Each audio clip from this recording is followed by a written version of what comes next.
This meeting will be held entirely by teleconference. All council members and staff will only participate via the Zoom platform. The meeting is being conducted pursuant to recent amendments to the teleconference rules required by the Ralph M. Brown Act, allowing teleconferencing during a proclaimed state of emergency when local officials have recommended social distancing. This is AB 361.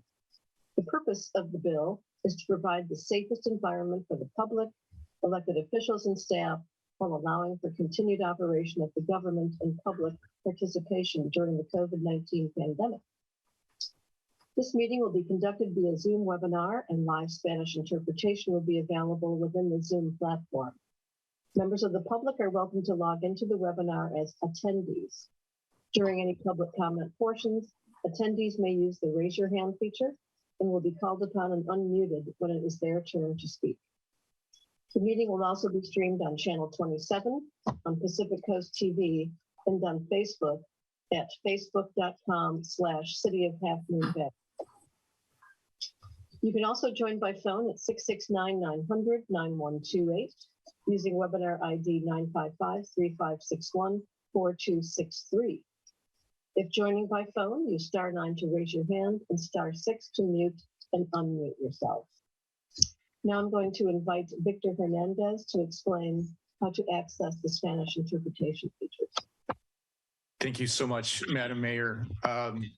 As I said, Madam Mayor, honorable council members, Mr. Nisbet, Mr. Chittiser, Ms. Enberg, city staff, and all members of the public, Victor Hernandez, Spanish interpreters.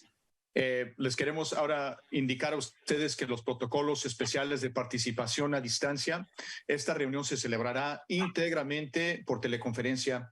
Todos los miembros del Consejo y el personal participarán únicamente a través de la plataforma Zoom, utilizando el proceso descrito a continuación.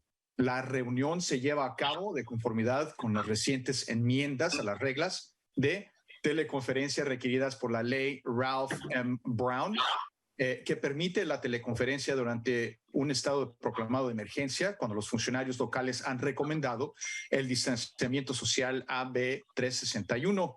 El propósito de este boleta de AB 361 es proporcionar el ambiente más seguro para el público, los funcionarios electos y el personal al tiempo que permita la operación continua del gobierno y la participación pública durante la pandemia de COVID-19.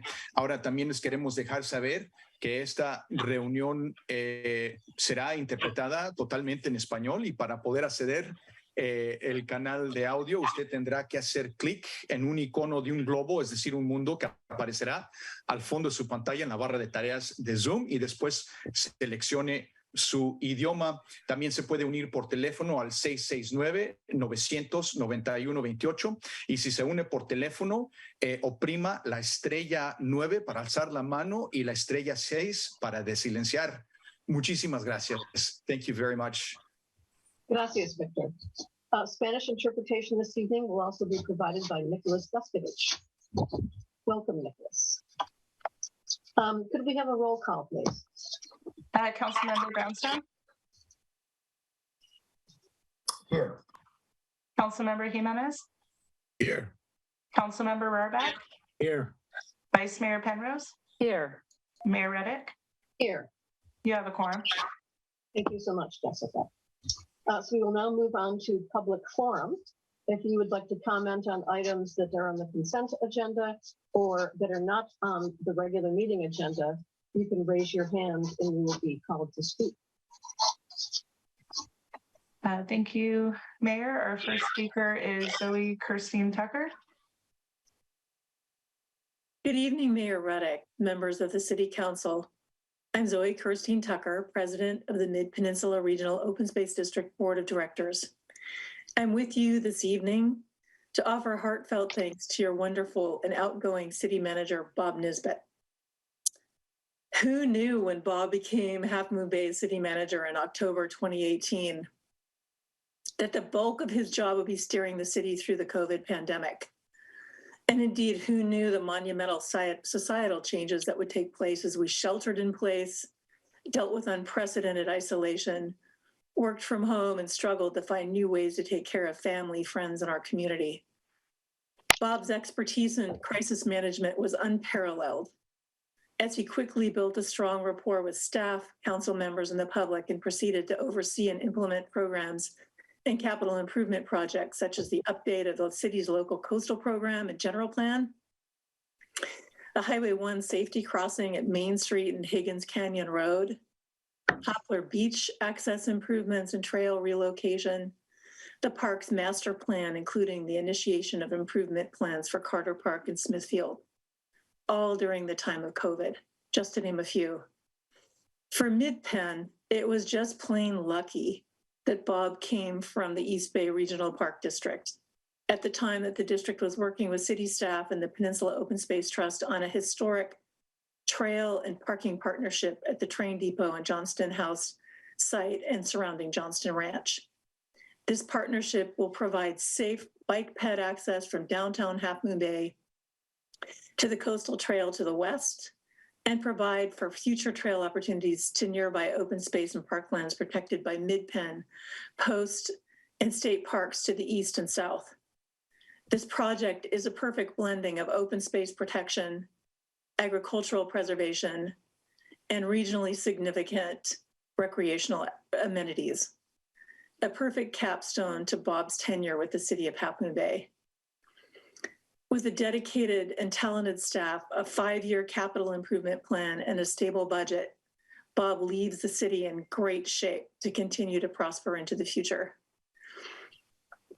From the general manager, Mid-Penn staff, most especially Mike Williams, and board members, I want to thank Bob and his staff for all the fantastic work you've done for the city of Half Moon Bay during the toughest of times. Bob, you most definitely found the silver lining in Half Moon Bay amidst the dark clouds of the pandemic. We thank you. And in the last couple of seconds I have left, I want to invite council members and the public to Mid-Penn's 50th anniversary celebration, co-sponsored by the city, September 10th at the train depot from noon to 5. Find out more on our website. Thank you and good night. Thank you, Zoe. Thank you, Zoe. Next, we have Jan Hansen. I'd like to echo what Zoe just said and thank Bob Nisbet for 4 years of amazing work and all the things you've done for the city, Bob. I've watched many of the meetings in the last 4 years, and I've been impressed by your wisdom, your patience, and your guidance during very challenging times. So I want to thank you and wish you all best wishes in your next endeavor. And I want to say congratulations to Matthew Chittister, the soon to be incoming city manager. I first met Matthew, I think it was 2016, and while I was a participant in the NET program. And I was immediately impressed by Matthew's kindness and knowledge and love of Half Moon Bay. I don't think there could be a better choice for city manager. I think we're in very good hands. We're going to have a very smooth changing of the guards. And I only wish that we could be eating cake together tonight. So thank you and congratulations. Thank you, Jan. Thanks, Jan. Rocio Pavala.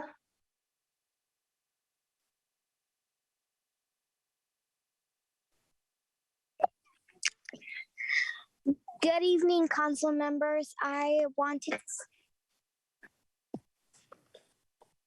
I wanted to say, my name is Krista, and we I've been going to the housing. ¿Cómo se llama? Housing.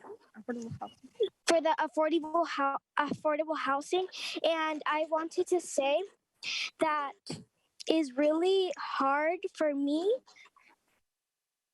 and for other kids because the ¿cómo se llaman las ¿cómo se llaman las rentas? The high rents. It's hard for our parents to get an affordable housing. So it's really important for us and for the community because this is something that we need right now. And it's hard for all of us. So we're going to still be here and we're all going to be telling the community that we're always going to be here for all of the things that they're doing, all the projects. And I really hope that one day we had like affordable housings. Do all the possible things that you can do with it because it's really hard.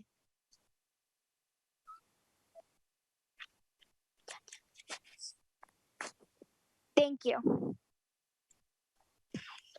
Thank you, Crystal.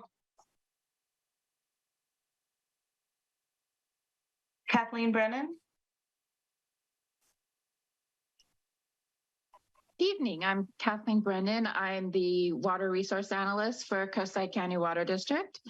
And I would like to thank city staff, Mayor Reddick, Vice Mayor Penrose, council members Brownstone, Jimenez, and Rarbach for consideration of providing Coastside County Water District with written support for the district's efforts to pursue water reuse.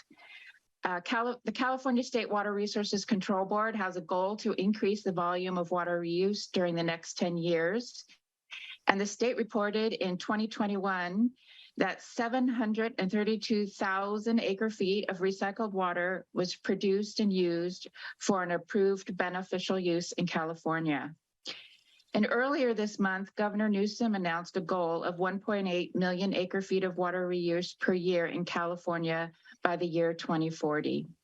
So Coastside County Water District is ready to start developing a successful local water reuse project that will benefit the coastside, and the district is appreciative of the city's support and collaboration. Thank you. Thank you, Kathleen. Thanks, Kathleen. Crystalline Gate. Hi, thank you so much. I have a couple of things. First and foremost, I would like to invite everybody here in the community to a ribbon cutting at the chamber on Wednesday, August 31st. We're officially celebrating the opening of the business and resident centers and just showcasing all the changes that we've made that the community can use. So we're super excited about that. And so invitations have been sent out and are available online. So again, that's Wednesday, August 31st. And then the very next day is Make It Main Street. And we're doing a wonderful mixer as a part of the festivities. So that'll be super fun. And there'll be a scavenger hunt and music and all the wonderful things that Make It Main also has. So that'll be really cool. More info coming on that. And then I would also like to hop on the Thanking Bob bandwagon. Many know that Bob and I started literally like 30 days apart. And so we were able to meet and have coffee when we started and meet and have coffee in our same little booth the other day. And It's just been a real pleasure. Normally, chambers and cities have a fairly contentious relationship. And thankfully, with Bob's guidance and the wonderful staff that you guys have and council, our relationship has just been really amazing. And we've all been able to do really good things because we're all super cooperative people, and that really comes from the top down.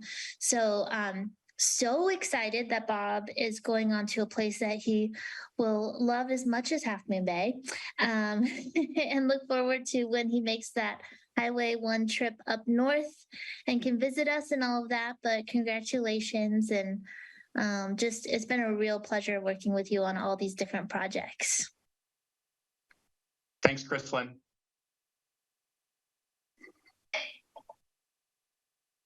Carolina Carbajal.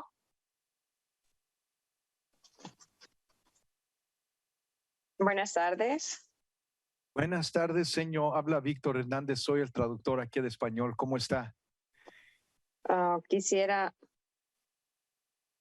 ¿Sí me oye? Sí. Oh, ok. Adelante, mantenga sus trozos de información así breves. De esa manera todo el mundo puede escuchar lo que usted tenga que decir. ¿De acuerdo? Ok, de acuerdo. Bueno, gracias. Buenas tardes. Good afternoon. Quisiéramos darle las gracias por atendernos. So thank you all for being here. Y como siempre, estamos haciendo pie. And as always, we're kind of waiting. A nuestra lucha por una vivienda justa. For and fighting for just housing. Sé que muchos de ustedes se sienten cansados. I know many of you are probably tired. De que insistimos mucho en este tema. That we insist so much on this topic. Pero es algo muy importante. But it's something that's very important. Pues nosotros también somos parte de Half Moon Bay. Because we also form a part of Half Moon Bay. Somos trabajadores esenciales.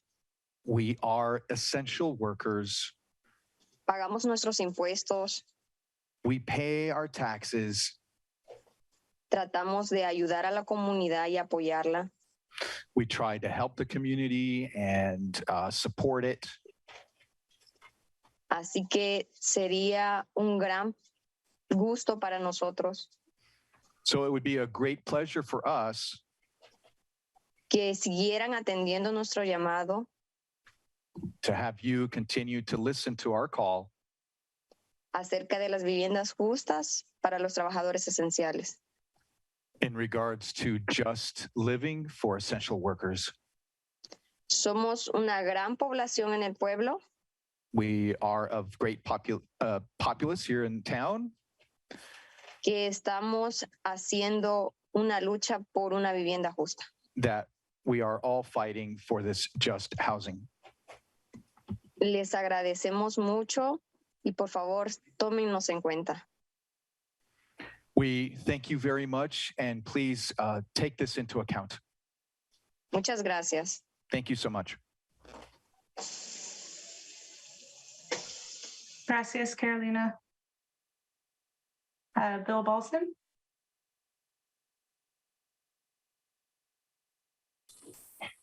Yes, I have a comment on a matter that is in the consent calendar, but since the previous speaker spoke to a similar topic, I thought I would weigh in now, if that's okay. It's about the CCWD letter.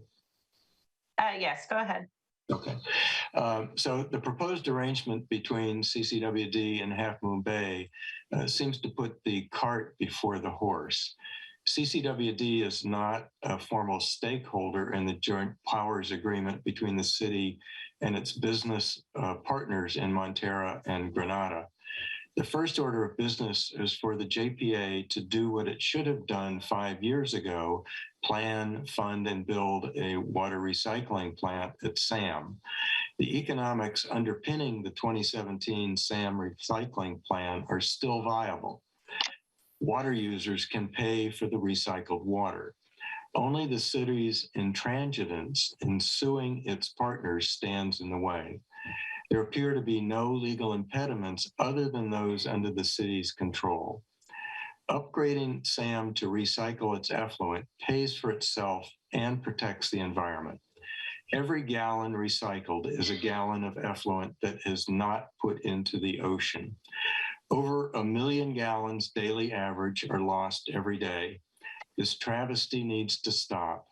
Political maneuvering over the district structure should not be placed as a higher priority than doing the right thing for the environment. And I think, although the interest by CCWD in water reuse and recycling is laudable, it should not be placed as an impediment to getting the job done quickly. There's a plan on the table. It needs to be updated. You should do it.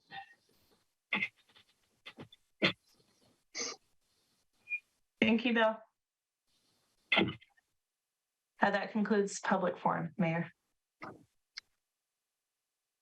Thank you. We are moving on to 3 presentations this evening. The first is on the San Mateo County Farm Worker Advisory Commission. And the speaker will be Bray Hunter from the county. Welcome, Bray. Hi, good evening. Thank you. As Mayor Riddick said, my name is Bray Hunter. I am a legislative aide for Supervisor Horsley.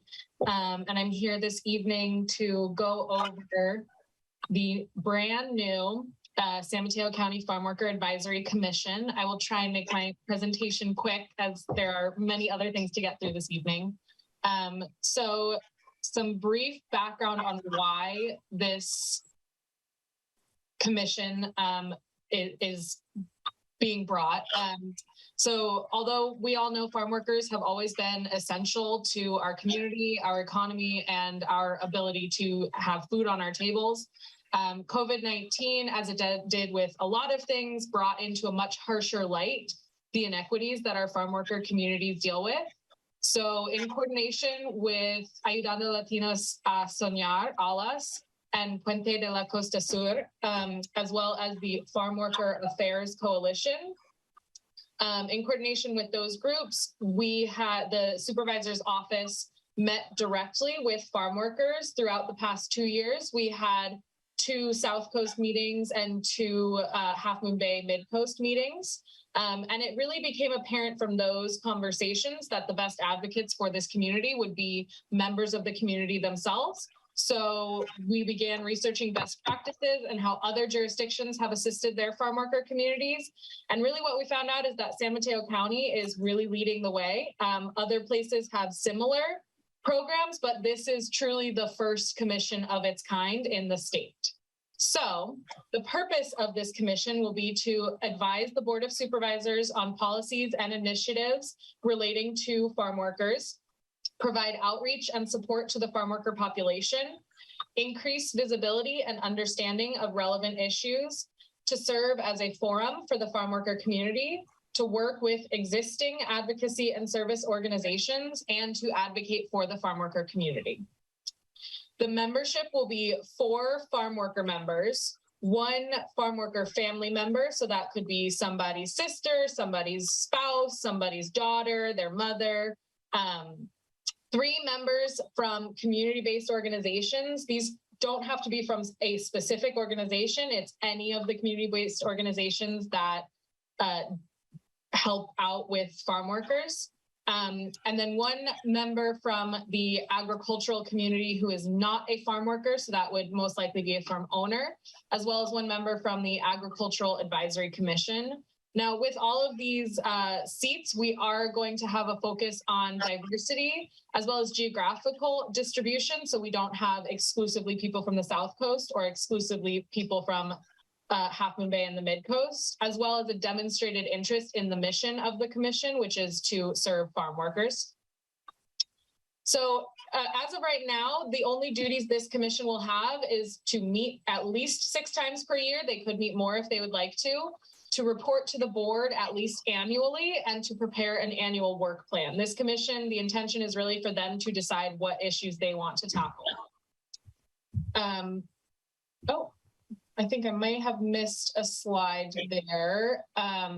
So really what I'm here tonight to tell you all about is that the applications are open and ready, and we are accepting applications, and we would love any and all assistance getting the message out. If you know of somebody who falls into this category or might be interested in joining this commission, please give them the information. They can go to tinyurl.com/SMC farm worker to get all of the information as well as the actual application. There's one question simply about why you would like to be on the commission.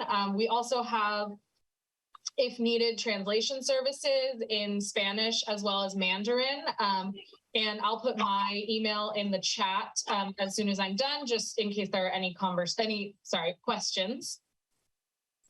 And then our tentative timeline, which actually I realized I have not updated. We had a meeting today, and we have actually extended the deadline for applications to September 2nd. So you have until September 2nd to get your application in, and you'll just send it to Sherry Golston, the county clerk. And then we are hoping to have our first meeting at the Half Moon Bay Library on November 16th.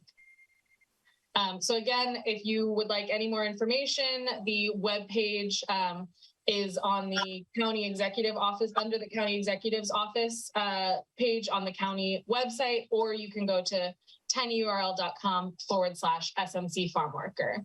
And that's all of my slides. However, I did want to say we do have quite a few county resources dedicated to this commission. So I believe the Office of Community Affairs is providing about $75,000 worth of assistance in setting up, as well as helping the commissioners sort of figure out how to be a commission. We understand that this is a new commission, as well as a community that may not have much experience in civic engagement. And so just trying to provide as much support as we can for them to really get up and running and figure out what issues they'd like to tackle.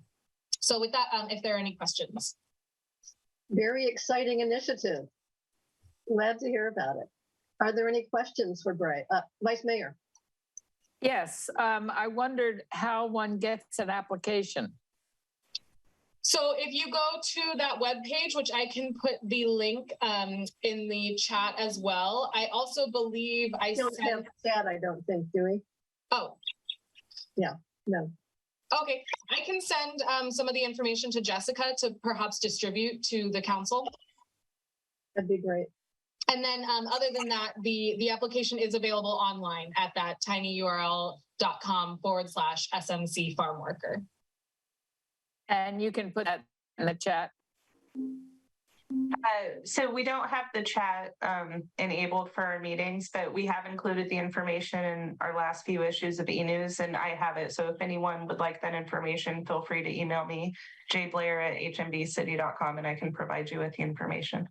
Thank you. And if anyone has additional questions that come up, you can always email me, bhunter@smcgov.org, and I'm happy to either answer your question, or if I don't know the answer, direct you to someone who does. Any other questions?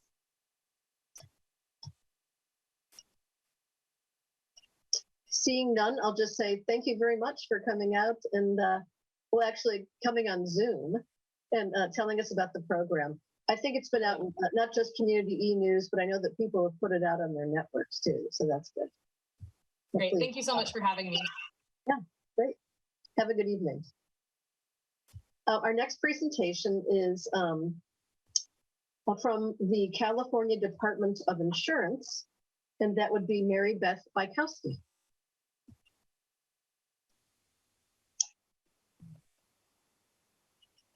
Thank you, Mayor and council members, for the opportunity to be here tonight. My name is Mary Beth. I'm an analyst in the Community Relations and Outreach Branch of the Department of Insurance, also known as CDI. I'm happy to be here with you to share with your constituents of what we've been up to lately. I'd like to first start by giving you an overview of CDI and the role of Insurance Commissioner Ricardo Lara. Under his direction, the department uses its authority to protect Californians from insurance rates that are excessive, inadequate, or unfairly discriminatory.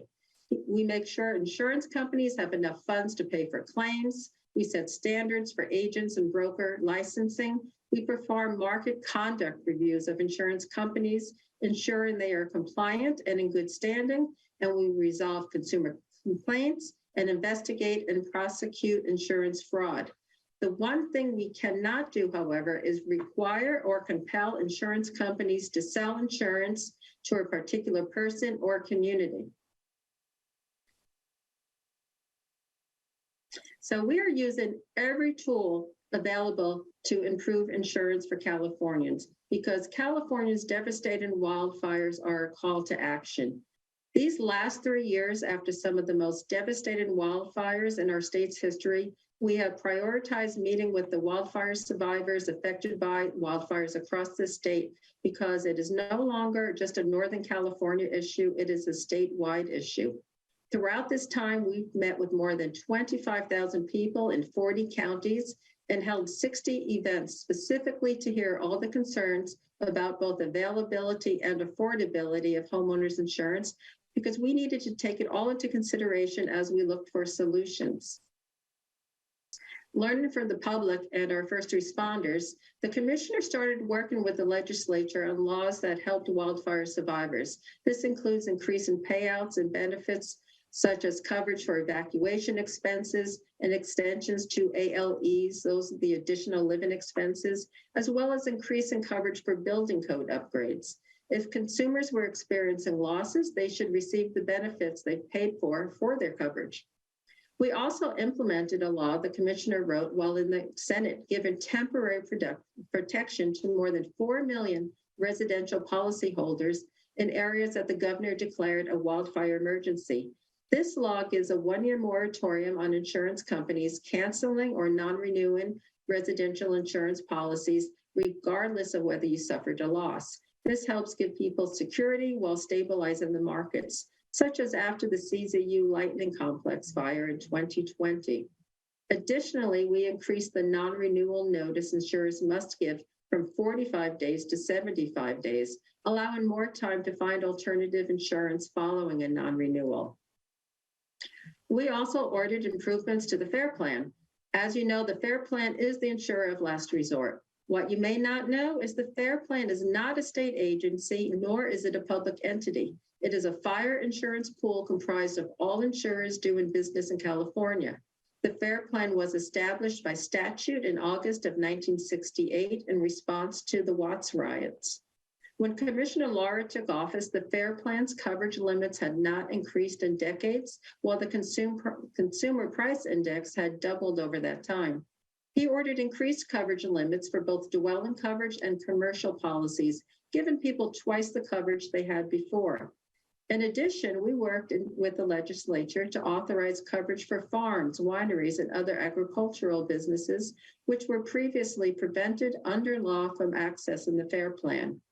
And finally, the commissioner ordered the FAIR Plan to offer a comprehensive option to homeowners alongside its standard limited policy. The FAIR Plan sued us, but a judge upheld the commissioner's authority. They appealed, and we are back in court fighting that battle. So there's a lot more work to do. In our meetings with communities and leaders in this space, Commissioner Lara realized that everyone was working on this issue on their own in their own independent silos. So he became instrumental in creating the Safer from Wildfires framework. This is an interagency partnership between CDI and the emergency response and readiness agencies in Governor Newsom's administration. Its purpose is to protect the lives, homes, and businesses by reducing wildfire risk. We're working alongside CAL FIRE, Cal OES, the Governor's Office of Planning and Research, and the California Public Utilities Commission. So let's go over the 3 steps or areas of protection under this framework. We call it the 1-2-3 plan. It begins with protecting the structure. This means what you've probably heard before, giving you specific things you can do to ensure your roof, walls, vents, windows are upgraded to be safer from wildfires. Number 2 is protecting your immediate surroundings by clearing vegetation and debris from under your decks, removing combustible items and outbuildings away from your home, and creating defensible space in compliance with both local and state ordinances. And step 3 involves the entire community in fire protection. This includes items such as safe evacuation routes with contingency plans, clear funding resources to implement and mitigation activities, and programs like FireWise, which brings neighbors together to protect their homes. Now, this community-wide part is critical. By working together, we can do so much more than we can do on our own to make our communities safer with this new framework. There's nothing more frustrating than you doing a lot of work to ensure your home is safe, but you're getting dropped because your neighbor's home is a fire hazard. So the Safer from Wildfire aligns with recommendations from the State Fire Marshal's low-cost retrofit list and fire chiefs across the state, along with recommendations from groups such as the Insurance Institute for Business and Home Safety and United Policyholders. These standards are achievable and effective strategies for homes, businesses, and communities. To ensure the success of the Safer from Wildfires framework, the commissioner introduced new regulations based on a really simple concept, again, coming directly from consumers we have met across the state. When you do the work, you should see the reward. By making homes and businesses safer, we can bring risk down and bring costs down too. The commissioner's actions are focused on safety and transparency, and his new regulations do this in 3 ways. Pricing. He's requiring insurance companies to incorporate this framework into their pricing, driving down cost for consumers. Insurance companies will have to submit new rate filings that recognize safety. Transparency. Consumers will receive their property's wild risk score, which in the past has been considered proprietary, and the reasons for it. And CDI will have oversight and the right of appeal. Consumers will be able to appeal their risk determination when they have done the work. Public input has been critical to ensure that we were on the right track. We held a hearing on April 13th that accepted public comments, and CDI is now evaluating all of that input from the public, and we look to have these regulations implemented by summer's end and the new rate filings completed by January of 2023. So that concludes my presentation. I want to remind you that we are here to help you with any of your insurance questions. We have a hotline manned by experts. We have a 2-minute callback rate, and we're more than willing to help whoever needs help with their insurance issues. And you can go to our website at insurance.ca.gov. That's my presentation. Any questions? Thank you, Mary Beth. Council members have questions for Mary Beth. Maybe you could close your presentation so I can see if people are raising their hands. There we go. I don't see any questions. Are there any questions from the public? I don't see any there. Well, this is very useful information. You know, fire season goes pretty much all year long at this point, and people need real help. You know, houses have been built per the law. They're in the wildfire urban interface. They're at risk, and they need, you know, some assistance to buy insurance and to protect their homes. So, and on our website, we do have a link where you could put in your zip code. You can see who is writing insurance in your area, which insurers are offering discounts.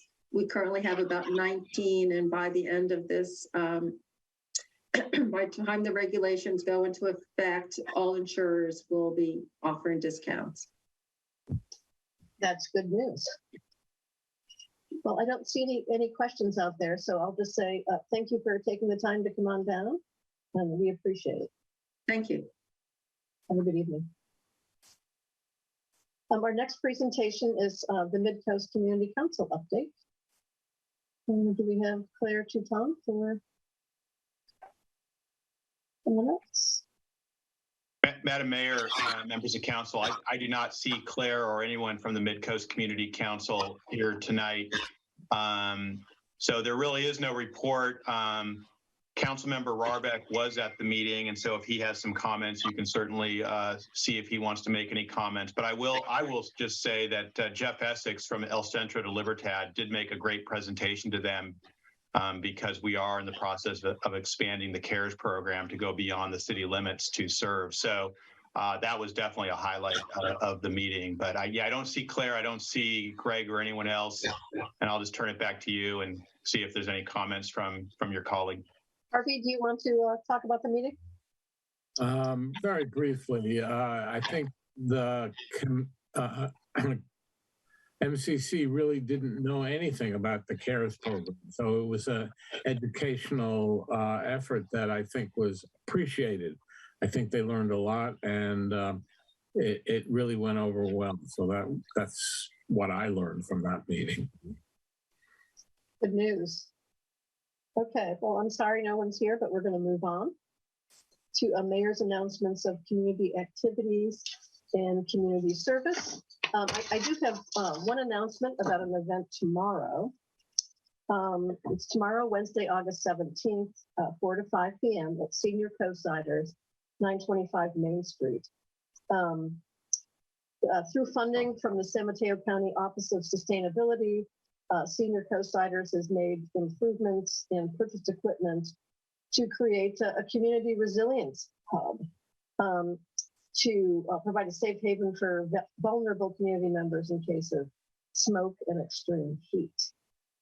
So they're having a reception. You can come down and hear about their new program and see their equipment. And there'll be representatives from COSIDE CERT and a variety of other organizations, COSIDE Day Health Center, Red Cross, etc.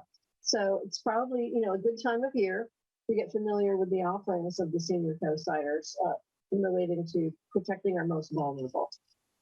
It's just a 1 hour event, and you can come in and see it and go on to happy hour or another event. So, and then I just want to say, this is Bob Nisbet's last meeting as Half Moon Bay City Manager. And I just want us to take a few minutes to, comment about Bob, send him off with some goodwill here. I would like to invite a council member to start off. Joaquin. Thank you. Bob, I want to really thank you. For everything. When you came into the city, that was when the Latino community, Latino Advisory Council became more active, participants at the meetings. I remember that was a time where we brought in a few requests, affordable housing, rent control, and a few other things, and you always provided a lot of support. I saw your work, when I became more involved. And, when I made my decision to run, you were part of for me to make the decision. I knew I have a lot, I still do have a lot to learn from you. How you work with with city staff, with the city council, with the community. So it was, for me, it was a no-brainer. I wanted to be part of that, or the circle, to learn from you. You brought a lot of a different energy than the previous city manager, and that's for sure. It's been for me a learning experience. Even though we don't, during our meetings, bi-weekly meetings, our conversations. But for me, it was more kind of see you, how you work. I learned by observing. I'm an observer. Even if I don't say anything, I'm still observing. And just watching you, observing you, how you did your work. It's been a great experience for me. And I want to thank you, the Latino community, It is grateful with your work, with your support, in Half Moon Bay. But we understand, we understand that, that you're moving on to something else. You supported the community, everybody, during the pandemic.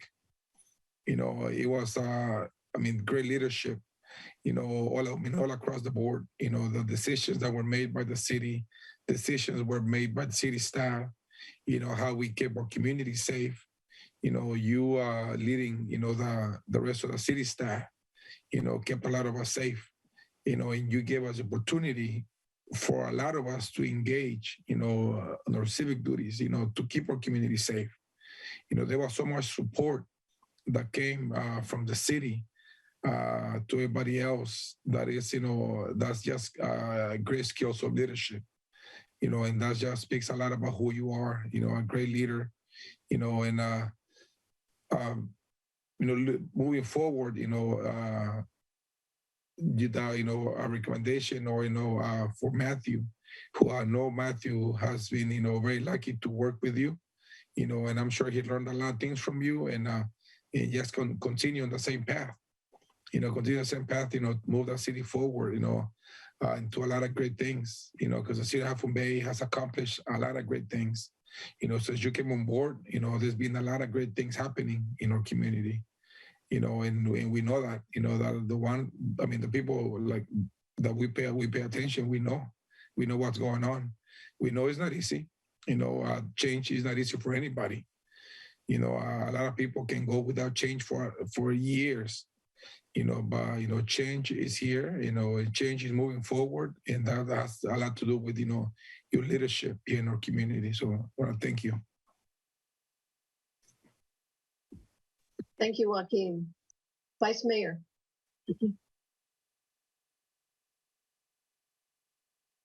After Joaquin's lovely speech, I can't add a whole lot. I think the thing that has impressed me most about you, Bob, is that a city is a large organism, and it's got many moving parts. A city manager's job could be to manage staff and to respond to council, and it could be as simple as that, and you doing a job that you were hired for. But you've gone well beyond that. You have been responsive to all the different moving parts in our city. You respond by answering emails, by engaging with folks, by reaching out to the business community, by encouraging collaboration with ALAS and Puente and the Mid-Coast Council and the Chamber of Commerce and on and on and on and on. My point is that you have been available for job 24/7, and our city is all the better for it, and we are grateful. Thank you, Vice Mayor. Harvey.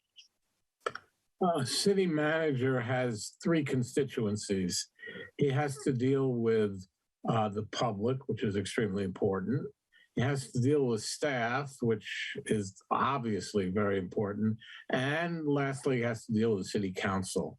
And Bob has done a wonderful job on all three fronts. So we're really grateful that we've had the services of Bob for the last almost 4 years. So we'll miss him. And thank you very much. Thank you, Harvey. Robert.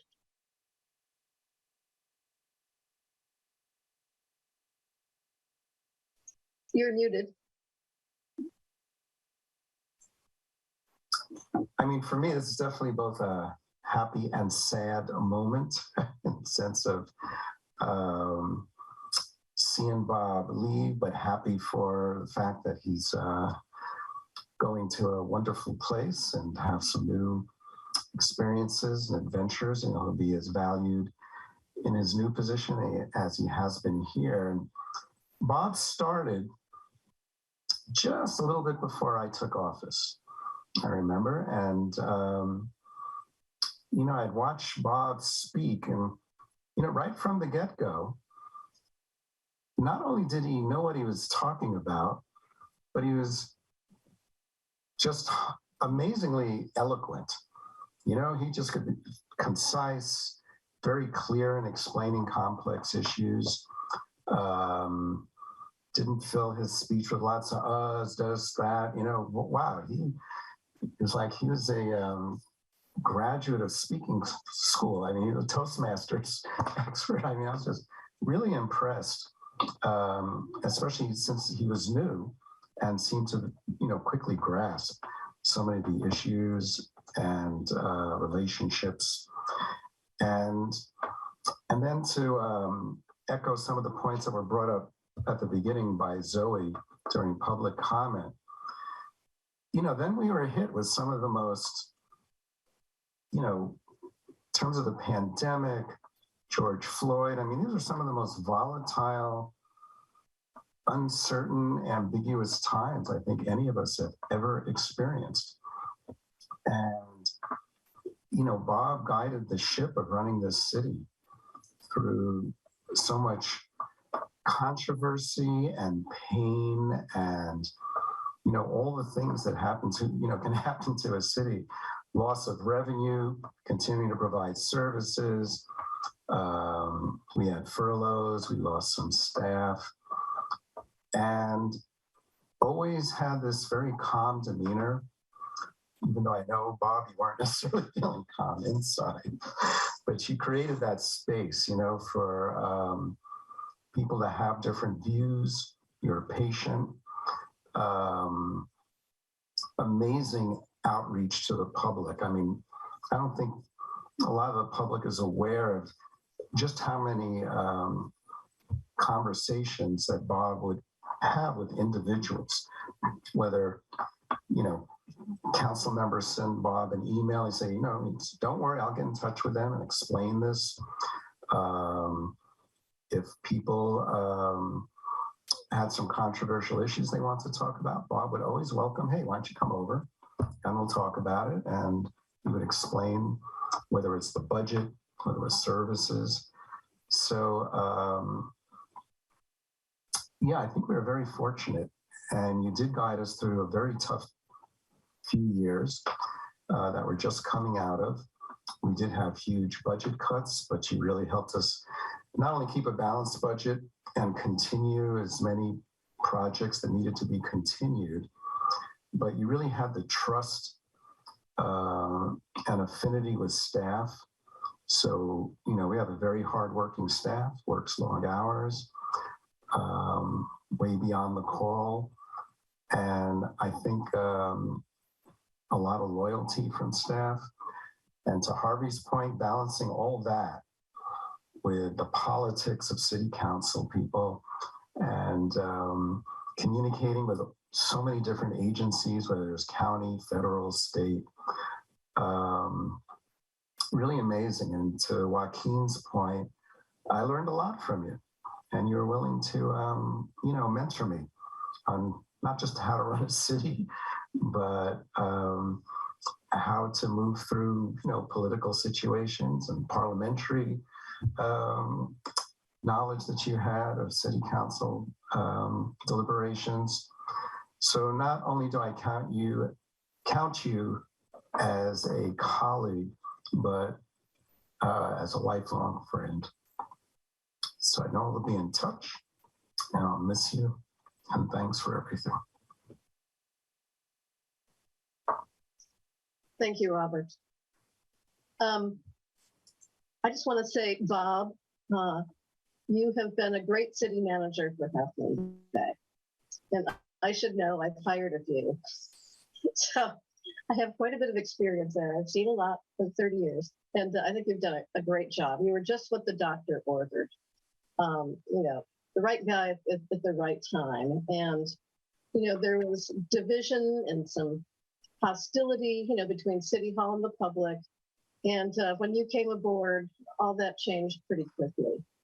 And you displayed a great heart in addition to a great mind. You made yourself approachable and accessible, and people, felt like they could go to City Hall and be listened to.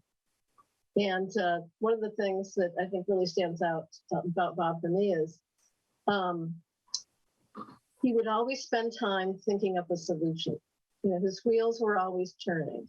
He always had some alternatives for us and sort of understood the upsides and the downsides. He was a creative thinker. And another thing he did, which I think great managers do, is he let his staff blossom. We have a very talented set of department heads and staff who work for them. And Bob let them and help them be, the best that they could be. So I agree with Harvey. Bob did it all. He managed up and down. And the city really benefited. And I think that you're leaving the city better than you found it. You've mentored a wonderful new city manager waiting in the wings. And I just feel like we're in a really good place. And you've set the right tone and been the right person. And we're going to miss you. We wish you well. Believe me, the feeling is mutual. I'm going to miss this place. Do you want to make any remarks? If I may, Madam Mayor, a few comments.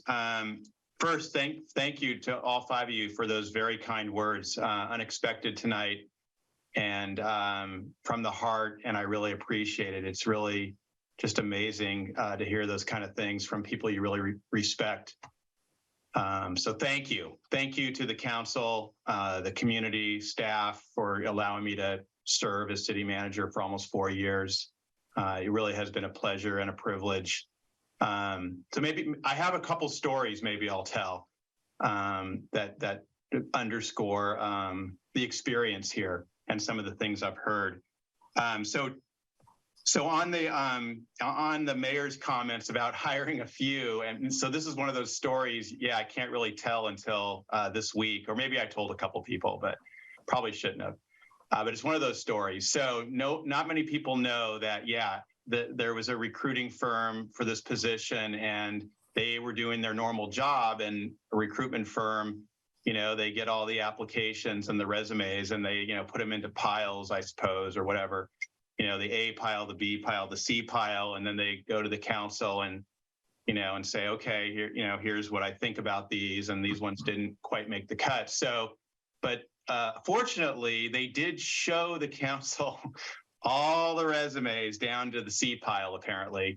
I did not, make the cut because I guess my experience on paper, and I've had different things in my career. I was working for a park district, for crying out loud. So it was just downright different and maybe just didn't see that. But I didn't make it, but it was the mayor, and we did not know each other. We had never met, but I guess she saw my resume at the bottom of the pile or somewhere near the bottom. And I think it was the experience and some of the different type of experience there, and maybe the fact that I did work for a park district, and it was a district that she recognized. So that's not the crutch of the story, but that did lead to her asking the recruiter to just hey, what's one more interview? We're already going to do 5 or 6. Let's do one more. So I want to acknowledge the mayor for doing that. I got the interview, and then I did get hired, as we know, and it's been an incredible ride. But I mean, that was life-changing. So if that doesn't happen, my life goes a different way. The community's life goes a different way. And so just thank you, Mayor, for looking deep, and you still do that. You read every packet, and you looked deep into the packet, and that got my resume a little higher up, and I got the interview. So thank you for that. So that's the first story on how I got here. So thank you very much, Madam Mayor. Second story. So my first day here, and when you move, it's a strange experience. Some people don't move very much. I've moved a few times, but that first day in a new place, it feels different. It's weird. You realize you're not a visitor. You're walking in this place that you live there now, and it's your town. And so that first day, I walked across the intersection of Kelly and Main, and this woman said this very nice hello to me, and it was like almost shocking to me. And, I knew, coming in, and I, new city manager, and maybe it was even going to my head a little bit, which it shouldn't have, but it was maybe. So I was, does she know me? Does she not know me? Did she read the newspaper and see that I'm the new city manager? It was going to my, it doesn't matter, really. It was that kind of hello that only comes from a small town. It was that small town hello. And it was just that was the beginning. And I'm like, wow, this is a cool place. This is a small town. This is not Oakland anymore. People know each other's names. And this is going to be really special working in this community where I can, do these kind of things where it has that small town charm and friendliness about it. So that was my first day, my first experience that I just didn't forget. I don't remember who, maybe I know the woman now. I don't remember, but it was the nicest hello that was ever said to me in an intersection. And then the final story, on the pandemic. This sticks out in my mind. It was quite the experience and lots of highs and lows, but I get evaluated by the council once a year. And for those that don't know, part of that process, city manager writes their own evaluation and, kind of brings something forward. And it was right kind of after the pandemic started. And, writing it at that particular time was really very strange and helpful for me to get kind of my thoughts about, public service. Because, as I wrote it, I was like, wow, I think this is why, I decided I wanted to be in public service and be a city manager. I mean, it's certainly not an opportunity. This is the worst thing that's ever happened in pandemic, 100 years, right? I mean, and it was going to be super hard. But it was that reminder that, this is that drive for me. And I think a lot of others here, the other staff, why we serve. You get a pandemic and all of a sudden the focus is kind of everything else doesn't matter, but everything we're going to focus on now is serving the people who are the community, the council, everyone on this traumatic event that we don't even know what we don't know. We didn't even know the word pandemic at the time. And as I wrote that, it was kind of charging for me because I was, you could go the other way and say, well, it's time to retire. This is getting too hard. But that was a moment where I said, now it's all about everything we do is how do we make people's lives better because of this horrible crisis that has come upon us.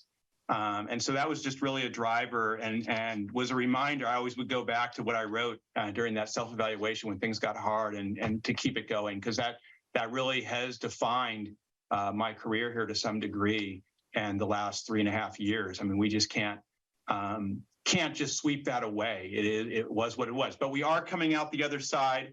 Everything the mayor and others have said about our condition are true. I can't say enough how proud I am of the council, the staff, the community, and being part of a team that here we are right now as a city, and things are looking really good. The pandemic's not over.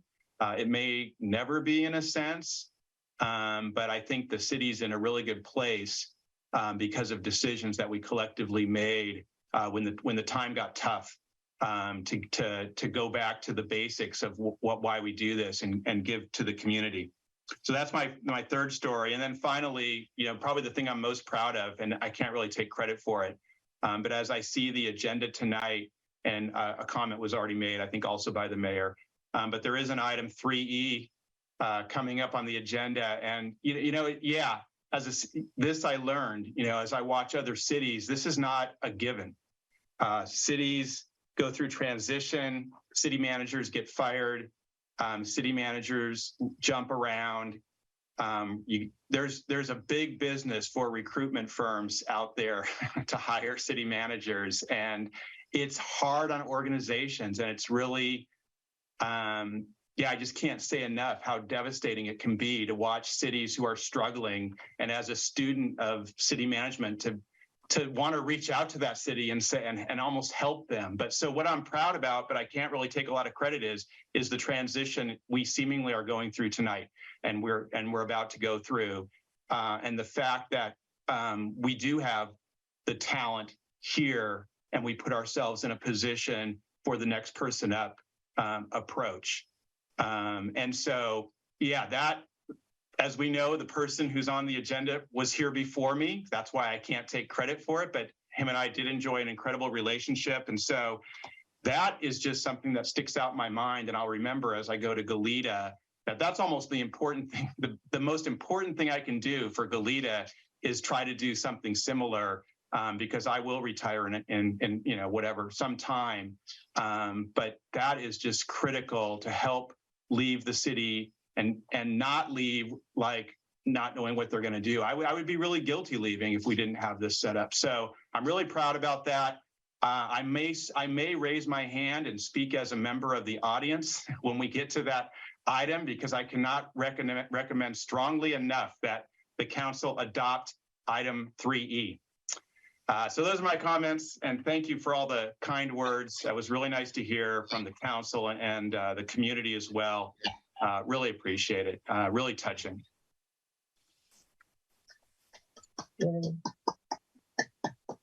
One last quick story. When we were doing your recruitment, you know, after we were looking at your references, somebody gave me a report from the Santa Barbara County grand jury who had investigated the Department of General Services there that you were in charge of. And it was just a letter saying, well, you know, we picked your department to review, and you're running a good department. You're running your department really well. We have no comments, you know, from the county grand jury. So, you know, that I think, you know, speaks a lot. So in any case, we have a big agenda and we're going to move on. So thanks again, Bob. So do we have any city manager updates to council, or are we passing that tonight?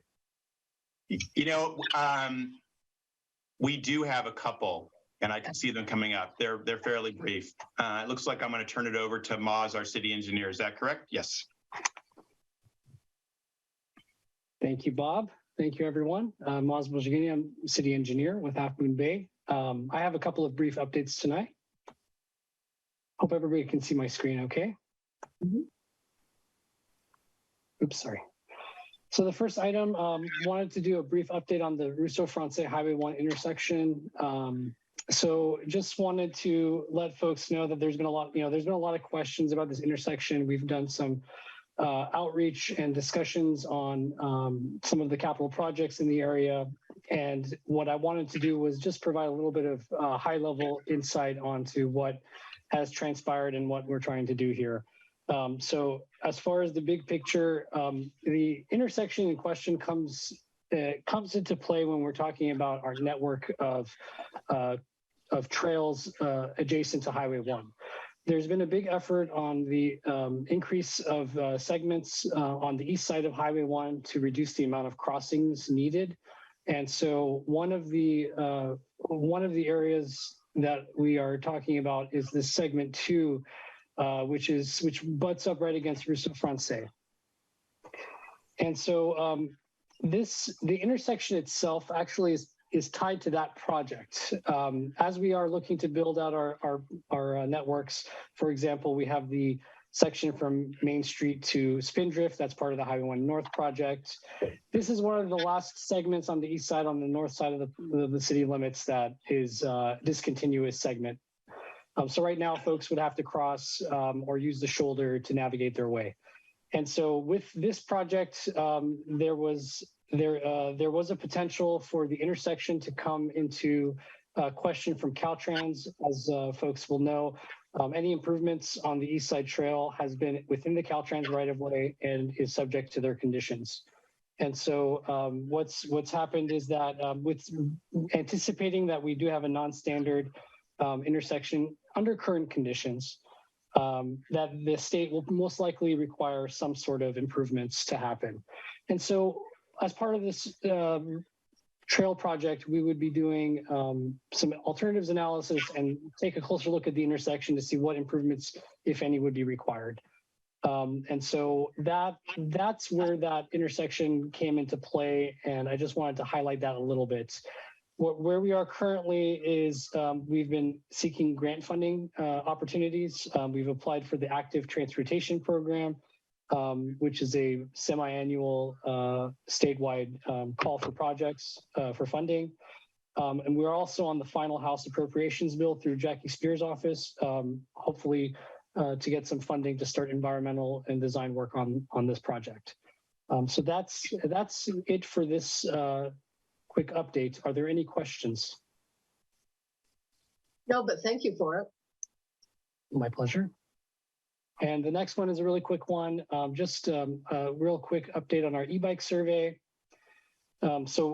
This item has come before the council in prior sessions and at the BPAC a number of times. I just wanted to highlight that we have our e-bike survey out there. You can take the survey at hmbcity.com/open city hall. This survey is out there to discuss to hear from members of the community on their thoughts regarding the use of electric bikes, as well as other electric devices that have become commonplace in today's transportation and recreational activities. And so again, this is just a reminder that the survey is out there, out now. We're hoping to get all responses by September 15th. As of today, as of this afternoon, we had so far 193 hits on that survey and 60 responses. So looking forward to reading those. And if there's anyone else out there that would like to submit, please do so by September 15th.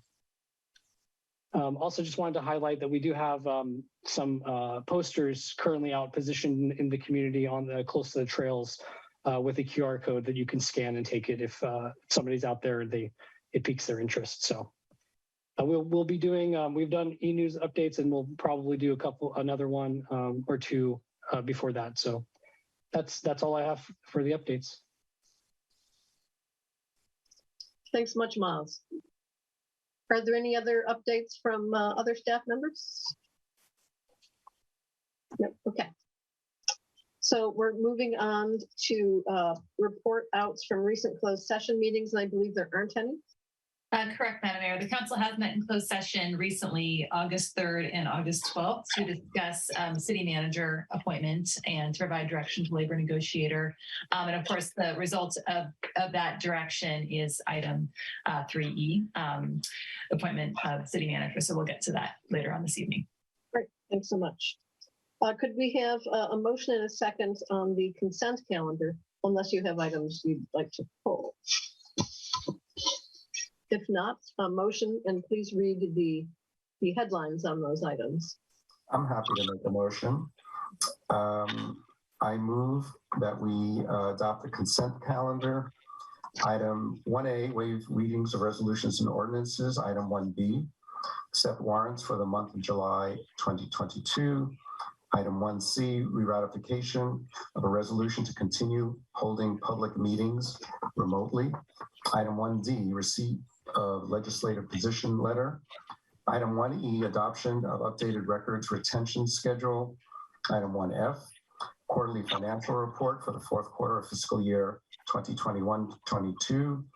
Item 1G, treasurer's report for the quarter ending June 30th, 2022. Item 1H, classification and salary schedule for payroll submission. Item 1I, letter of support regarding water reuse and recycling on the coast side.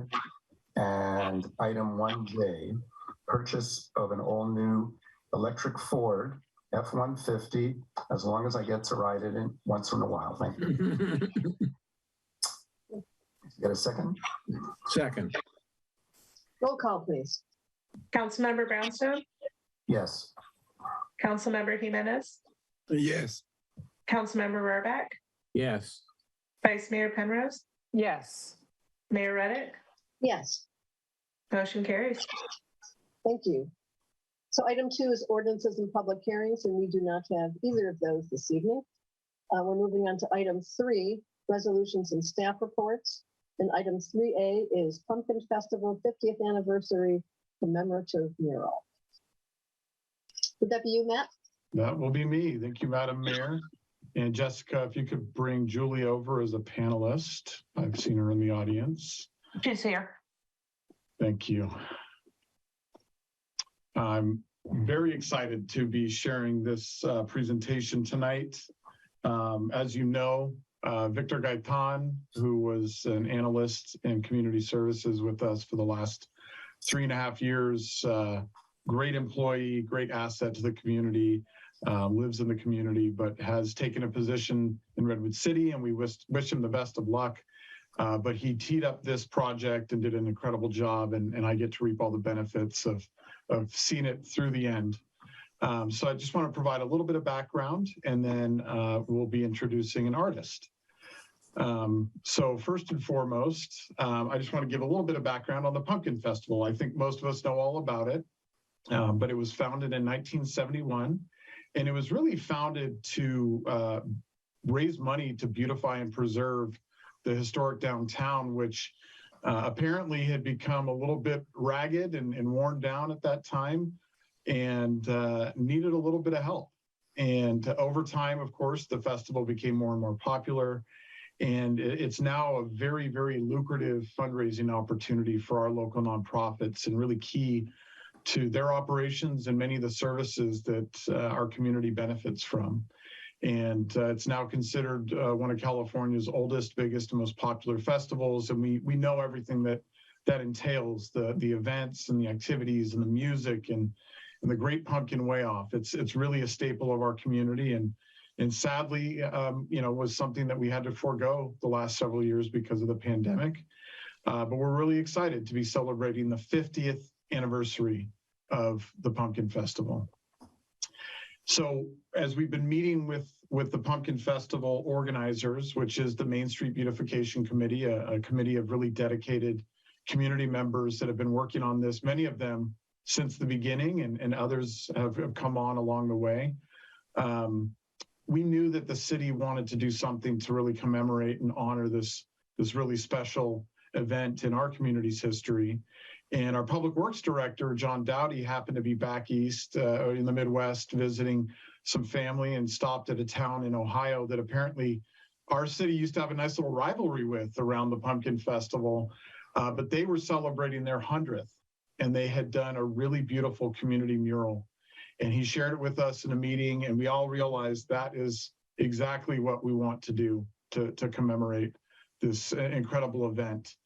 And so we talked to some council members, made sure there was some support. And first step was to find a palette. And we're so blessed. The family that owns the building and the store, Cunha's Country Store, has been really, really generous. And as we know, there's a really beautiful mural on the other side of the building, on the north side of the building, showing Mavericks. And I think it's Jeff Clark riding a wave there at Mavericks. And it's just a really incredible piece of artwork. And we looked at the south-facing wall, and it overlooks Mac Dutra Plaza. It really overlooks the heart of our community and our downtown. And we knew this was the spot. And the family generously agreed very quickly. They're very excited about it. And Public Works did some work to make sure the trees were trimmed, and there was space to install a mural and see a mural. And hopefully you've been by there and you've seen this big, beautiful wall just waiting for some color and some paint. The next step, of course, was to find an artist. And back in December of last year, your council adopted, through the help of the Parks and Recreation Commission, a public arts policy. We know that art is a real core value in our community. We know it's important in making a community a wonderful place, is having public art. And I think Half Moon Bay is a little bit underrated. We actually have some really great murals and other public art in town, but I also know that we have a desire as a community to do more and see more, and really brighten up the downtown for residents and visitors alike. And apparently other artists are very interested. We went through an RFQ process. We asked artists that were interested to submit qualifications, and we got 17 submittals, most from the Bay Area, but across California, and actually a few from back east. And in order to whittle that list down, we assembled what we call our Mural Advisory Committee. And we reached out and got interest from several community members, that really represent a different cross-section of our community. Representatives from art, history, cultural groups, the chamber and other businesses, and assembled a really great team of folks that was really excited and interested in this project. And we met with them and they reviewed the qualifications, and we came up with a short list of 4. And those 4 artists were invited to actually, with the feedback and input of the Mural Advisory Committee, develop a proposed artwork piece to go on the wall. And the 4 submissions are all very different. They're beautiful, they're vibrant. Any of them would be incredible to see in our downtown. And tonight I'm going to show you the 4 submittals.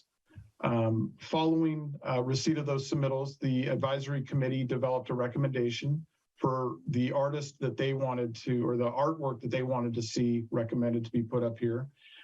We went to the Recreation Commission last week. They independently, without knowing that recommendation, made the same recommendation. And so I think you'll be pleased to see the artwork that is being recommended for you tonight. And the artist shall share a presentation. And our hope is that you will approve the recommendation and we'll continue moving this project forward.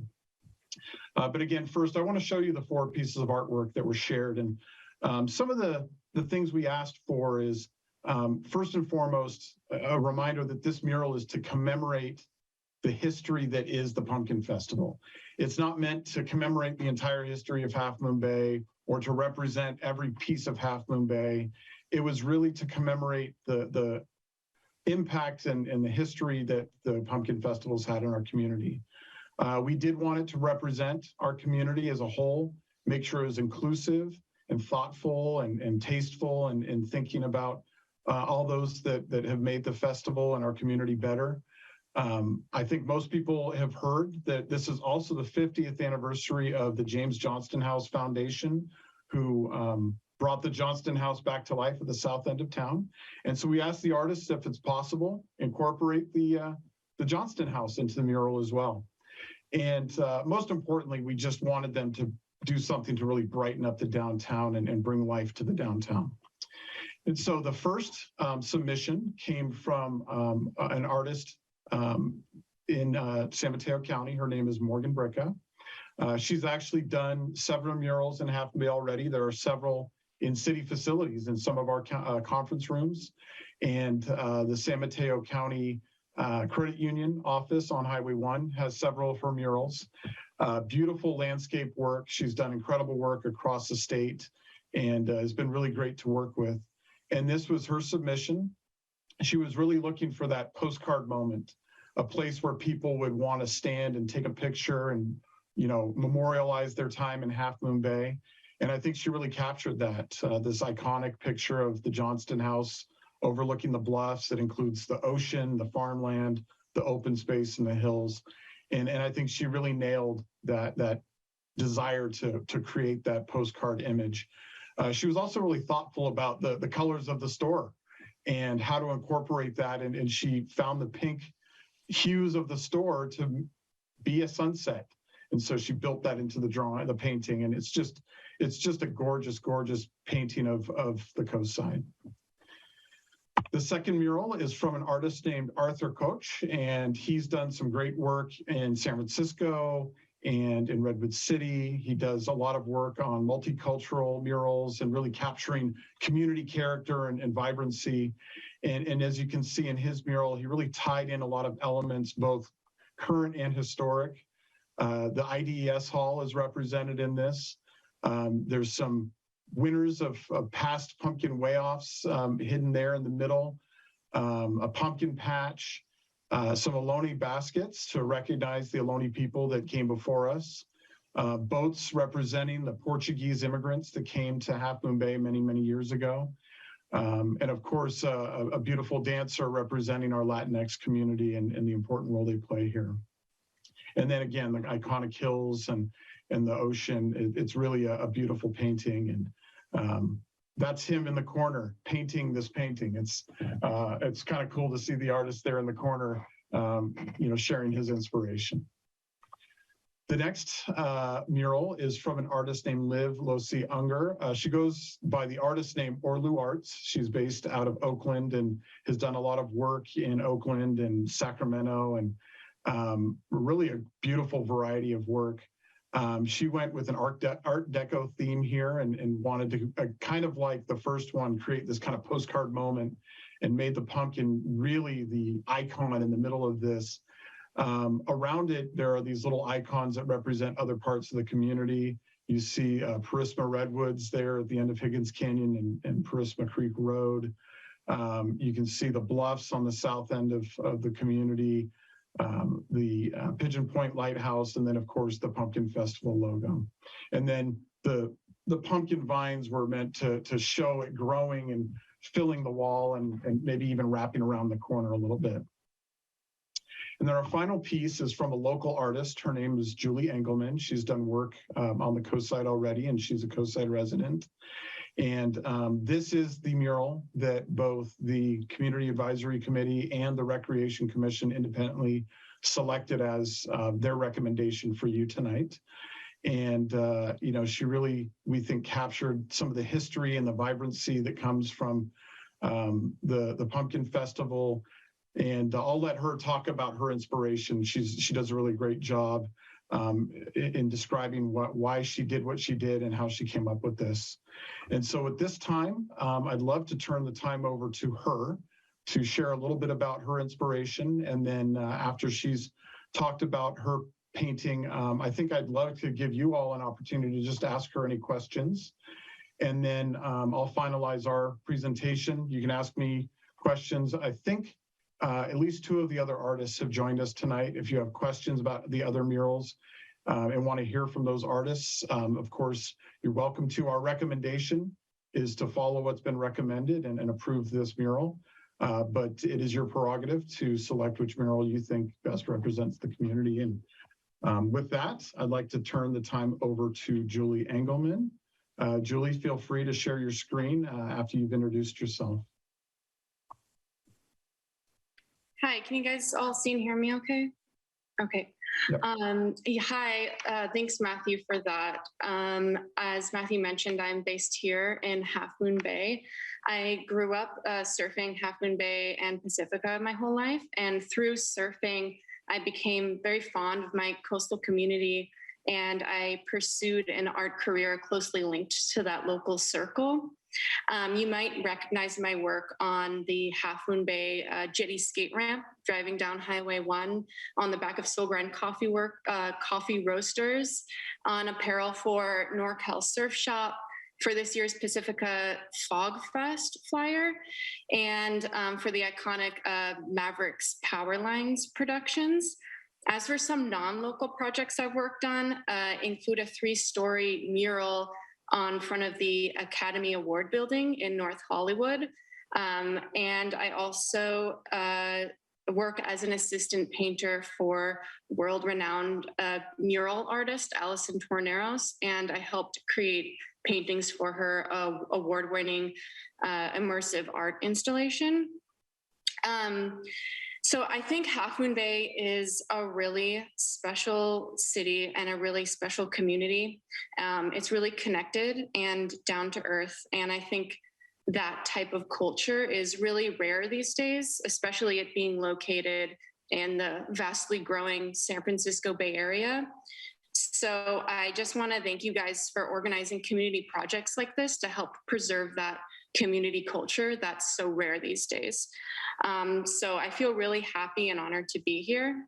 And all the other artists submitted some beautiful work, and I'm really happy to be the recommended artist here today. So upon hearing this mural assignment originally, I immediately took several visits to the Half Moon Bay Library, as well as the Half Moon Bay History Association. And I was able to interview the manager there, Mary Ruddy, where she gave me several books for reference photos and to make it as historically accurate as possible. I also met with Chris Lynn, who spoke earlier at the Coastside Chamber of Commerce. She was amazing and super helpful. Oh, sorry. The lights here are motion sensor, and I haven't moved in quite a bit. So, Chrislyn went through her archives and she pulled out previous posters that were made for the Pumpkin Festival, and those were really inspiring, and they helped me have a good direction on exactly how to start the mural. And so with thorough research, I wanted this mural to really illustrate a celebration of the Pumpkin Festival and Half Moon Bay history and culture, and just to represent the overall nature of Half Moon Bay. So I'm going to share my screen. This one. Okay. So the overall look of this mural, I wanted to keep a warmer color palette to represent the Pumpkin Festival season of fall and to capture the rustic nature of Half Moon Bay. And I also wanted this mural to set tones of the past, as you can notice in the vintage style of the woman's clothing and this older looking truck, to further commemorate the 50-year legacy of the Pumpkin Festival and to highlight the city's rich history. I included a range of staple Half Moon Bay agriculture of pumpkins, as you can see everywhere here. Artichokes right here, and I included this so it wouldn't be a harsh line of borderline, but just this nice, beautiful leaf, as well as corn stalks and Brussels sprouts, as you can see in this woman's basket here. I also included iconic landmarks of Half Moon Bay, as you can see here, the James Johnston House, the Pillar Point Air Force Station, also known as the Giant Golf Ball here. Also the Pillar Point Harbor to represent the city's notorious fishing culture. I also put fog here cascading down the hills to highlight the city's natural beauty. And of course, I included sunflowers, which is kind of a staple flower of Half Moon Bay and the Pumpkin Festival, which I thoughtfully placed around this kind of curved pillar-like structure. So these petals can wrap around the building nicely, so people driving down Main Street can sort of appreciate and see it a little bit better. And I think it would add a really beautiful flair to the downtown aesthetic. Now for the centerpiece of the mural, I included the iconic and like our famous pumpkin way off at the Pumpkin Festival. And I also wanted to represent the family fun nature of the Pumpkin Festival by including these children sitting on the hay bales. And as for the people, there are so many cultures in Half Moon Bay, and Half Moon Bay is sort of a prime example of the American melting pot. And upon my research, I've come to learn that so many cultures have been underrepresented throughout history, like the Ohlone Indians, Spanish, Japanese, Chinese, Latin Americans, and so many more. So for this reason, I didn't include any faces in the design. I wanted the characters to remain ambiguous for the onlooker to interpret the artwork and see themselves and their unique heritage and lineage in these people illustrated. And lastly, I included this rustic looking banner over here, and it says commemorating the 50th anniversary of the Art and Pumpkin Festival, as well as the Pumpkin Festival's logo in full color in this lower left corner to keep this mural really in line with its assignment. So originally when I presented to the Parks and Rec Commission, I presented this design, and one of the members recommended that I take out this banner. So, that's how the design looked originally. It did not have this banner, and I like this version better without the banner. It was this one. I think it gives it a really nice open breathing space here, and it doesn't clutter up the design too much. So I came up with an alternative and a sort of a compromise, having the banner down here whilst keeping this space open. For a brief description of the installation, I plan on using bare house paint with a combination of outdoor spray paint, both containing UV resistant properties. I'll rent a scissor lift through Sunbelt Rentals and be equipped with a GCL insurance policy. And as for the sealant, I'll use a Sherman-Williams anti-graffiti coating. It doesn't require a whole lot of cleaning to clean off any tagging or graffiti. You just kind of need a pressure washer or some rags and some water, and it should take care if there is any sort of tagging going on there. And to conclude on a personal note, I felt very attached to this project from day one. And just because I always went to the Pumpkin Festival as a kid growing up, and I've had so many amazing memories here with my family. And later in life, I've had my own booth at the Pumpkin Festival, which really helped get my name and my art out there. And so I feel really honored to be here, and thank you again for considering my artwork for this mural. Okay.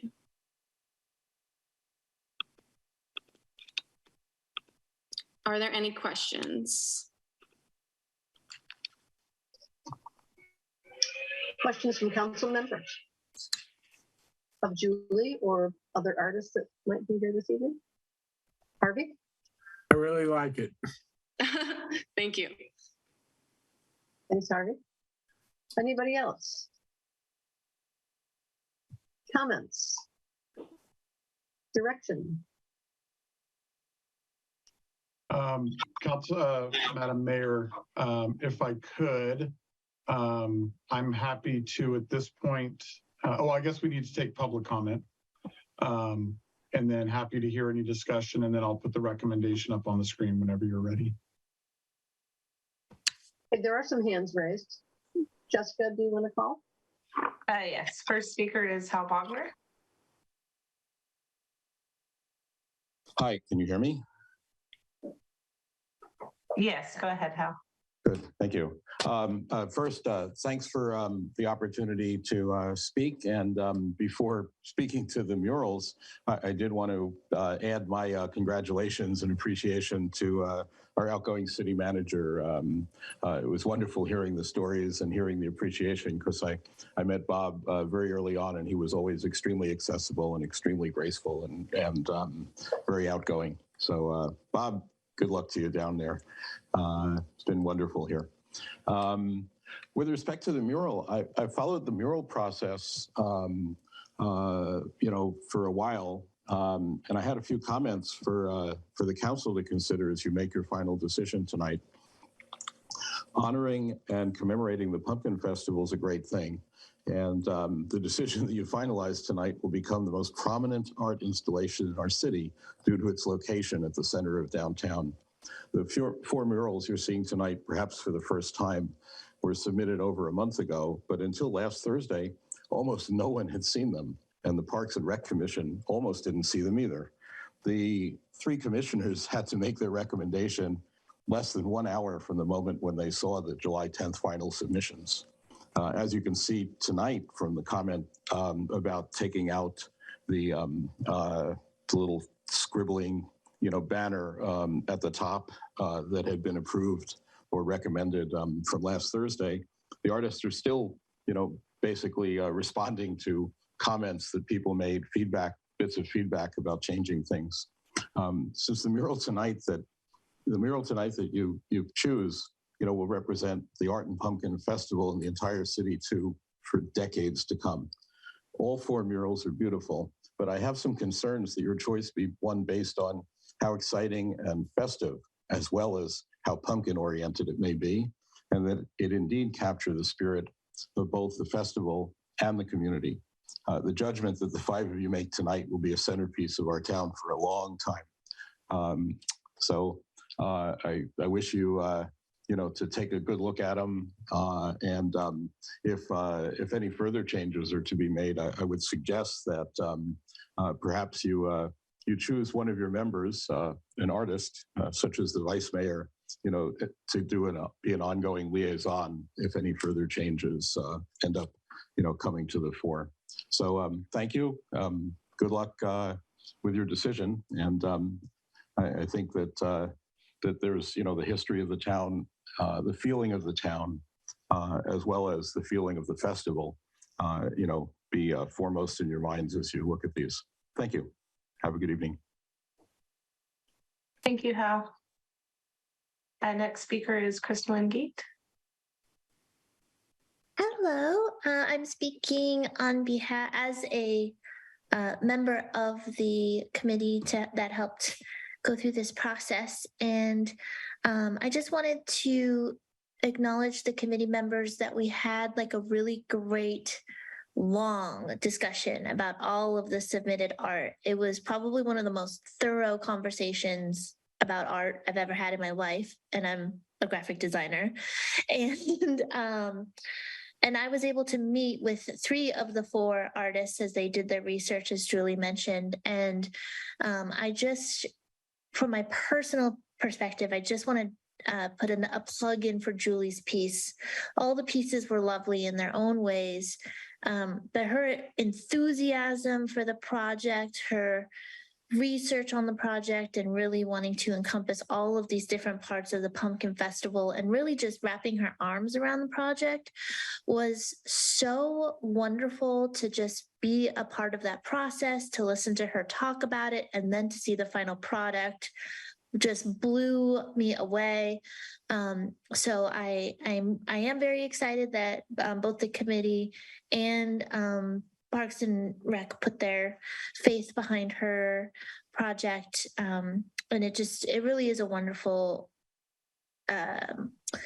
piece that really fit everything that we asked, because we obviously gave the artist a hodgepodge of things to try to fit in there.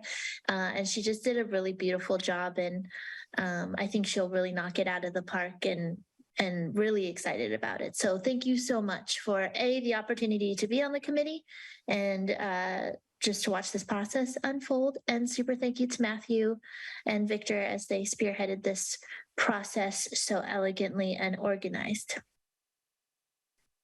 Thank you, Crystalline. Our next speaker is Bill Balson. Thank you, Julie, for such a marvelous outpouring of your generous artistic talent, which is pretty self-evident. I'm an engineer by training, and you convinced me, so that's no small feat. But I'm also an economist, and so I have to ask the obvious question: is the city going to give you residuals on the postcards? I'm sorry, could you repeat the question again? In your contract with the city, did you negotiate residuals on the postcard sales? That thing's going to sell 1 million. No, we haven't really gone over those fine details yet. Well, not a hard deal because you got a great product there. Okay, thank you so much. Thank you, Bill. And no other comments, Mayor. Thank you. Who would like to start? Okay, I'll start. I think I really liked all of them. I mean, all of them took very, interesting approaches, and all of them, I think, sort of, met the test of the specs. The colors were good. I thought the themes were good. So I'm guessing that the advisory committee and Parks and Rec probably had, kind of a tough choice. I do think Julie's stands out. I do think it's what that corner needs in terms of color and scale and welcoming. So I support that recommendation. After all the work that's been put into reviewing these, I wouldn't want to jump in and take us down a different direction. But I think their advice was good, and it's it gives that corner that warmth in life that it needs. So I'm perfectly happy to support the recommendation before us tonight. Thanks, Julie, for coming down and enlarging it and showing us the details. Thank you so much. Thank you. Anybody else? Okay, well, can we have a motion to, I'll go. Joaquin? I looked at all the, all the pieces, all the murals. And one thing that it was brought up, by one of the community members. I see murals as having to represent, the community. It's something that's going to be there for a very long time. It's not something that we can change every year as life moves on. So there has to be a strong representation, of what a mural is, especially being downtown. I understand completely everything, the Pumpkin Festival, the history of Half Moon Bay. I know it very well. And a lot of other things. So representation of what's on the mural has to represent, history, but also has to represent the present. So the combination of both is not easy to accomplish.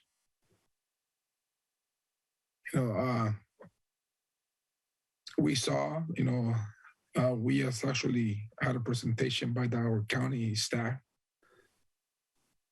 how, our present farm workers, how they're being given the credit, for their work. So it has to be a combination of our history, that we have farm workers, then, who are the farm workers of the coast, who's been pushing the economy of the coast, farm workers. So if you look into history, you're looking into 30 years ago, 40 years ago in the 70s, you're looking into right now, who's still the backbone of the economy of the coast, farm workers. It is difficult to represent, history and the present, the combination. It's the symbol. So all the three murals have a little something to offer. So making a decision is not easy. For the first time to take a look at these murals, and I know Victor and Matthew and somebody else were working on offering more walls for more murals to represent the community of Half Moon Bay. So it's what I'm in conclusion, I like the mural. I think we need a better representation of that community right now, the present. We have a good representation of the past, but we also need a good representation of the present. So how can this mural bring a little more color to the wall by representing the present, or who's working in the fields, or farm workers? So that's what I want to see. I like colorful things. I understand the fall, the colors over the Pumpkin Festival. I understand that completely. But also want to see more color. And in the past years, there's been a group in the community that has been bringing color to the community, to every celebration, downtown. So that's what is missing. Do you know that among the Latino community, they haven't changed the name for the Maglutra Plaza? It's called Placita Cultural. Translates as, cultural plaza, because it's full of color, throughout the year for different festivals. So for me, I'd like to see a little more color on the mural, a better representation of our community. But like I say, I understand it completely. It's based on history, not on the present.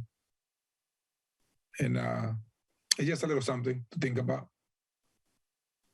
So, but it's a great idea of the mural, but I think it's missing more cultural appropriateness for the mural. Thank you.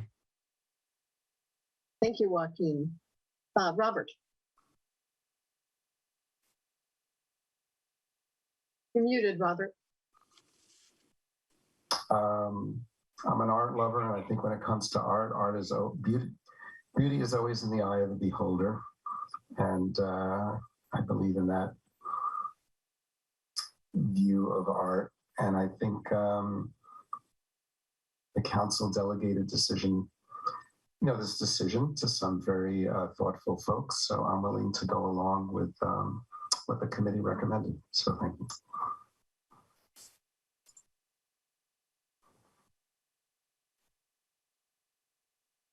Well, you already said you liked it. Deborah. Yeah.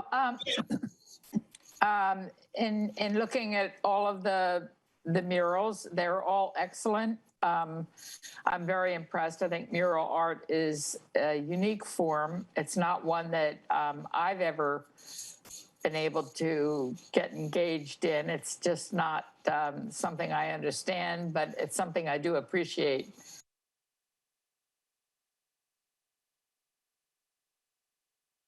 Deborah, you have muted yourself on accident. Yeah. Sorry. There you go. There are some murals in town that I don't like at all, and I'd like to see them painted over. Specifically, the one on the side of City Hall, the flowers and fields and things. That just, to me, it's not representative at all of Half Moon Bay, and I think that might be a place to put a mural there, or actually in McDutra Park, which would satisfy Joaquin's needs and what he was talking about. I do think that I had expected this to be a community-based mural. This is somewhat community-based. It is much more about the Pumpkin Festival, about pumpkins, than it is about anything else. And that's because of the colors and because the size of the pumpkins. And so I think that one mural can't do everything. This mural does what it's doing very well. And it does represent the Pumpkin Festival, and I'm happy to be voting for it. I think that we do have to look at other places in town for murals where we can be talking about our farming community, about our Portuguese, our Italian communities, our Latino communities, all of those communities that have made up the greater Half Moon Bay. So that's really all I have to say. I'm voting for the mural, and I'm hoping that we will continue to look for other places to put other types of murals. Thank you.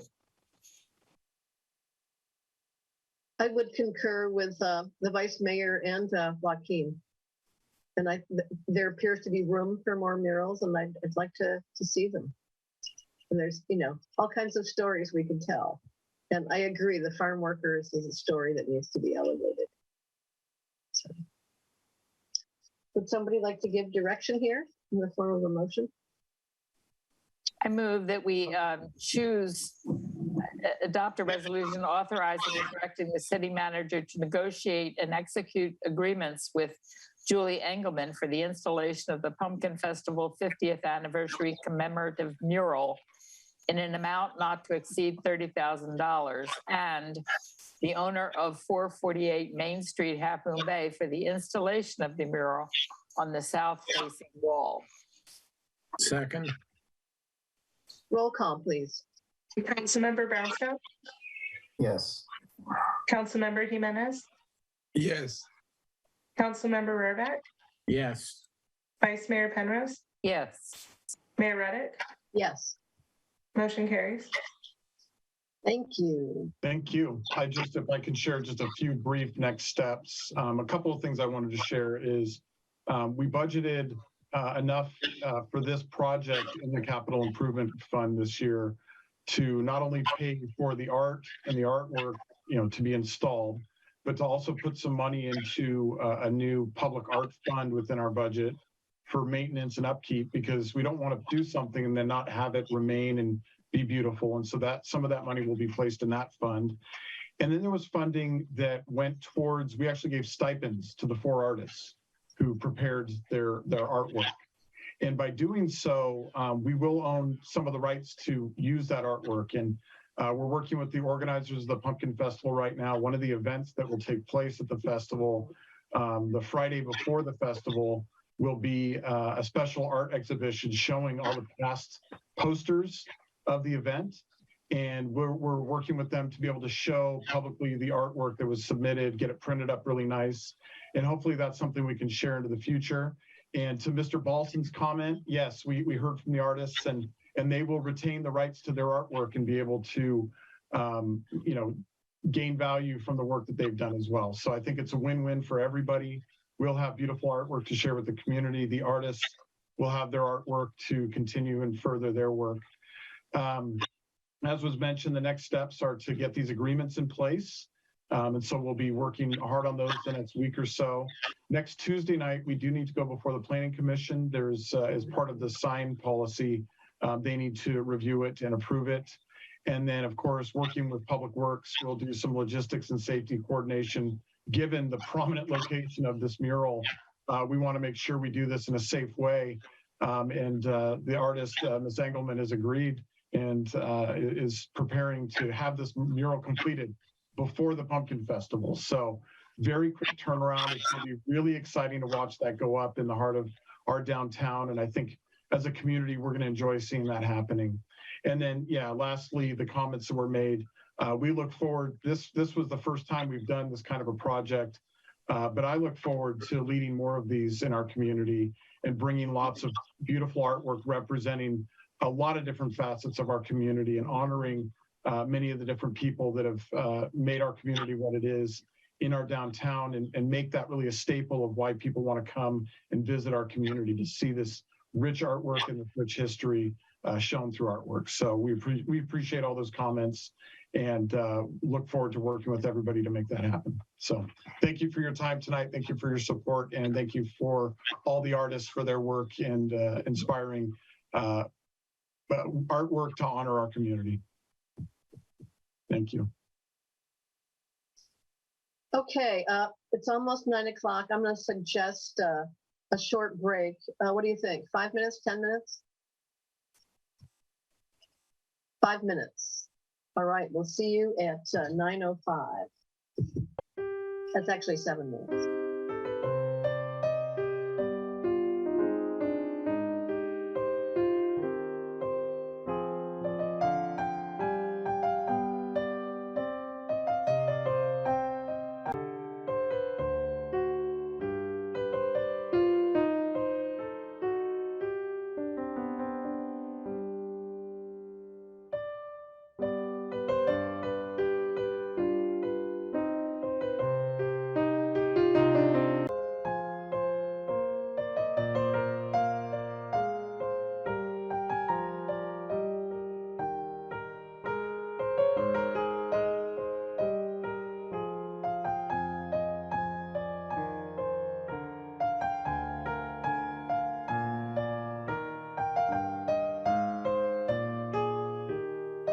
Welcome back. It's 9:05. Thank you for being prompt.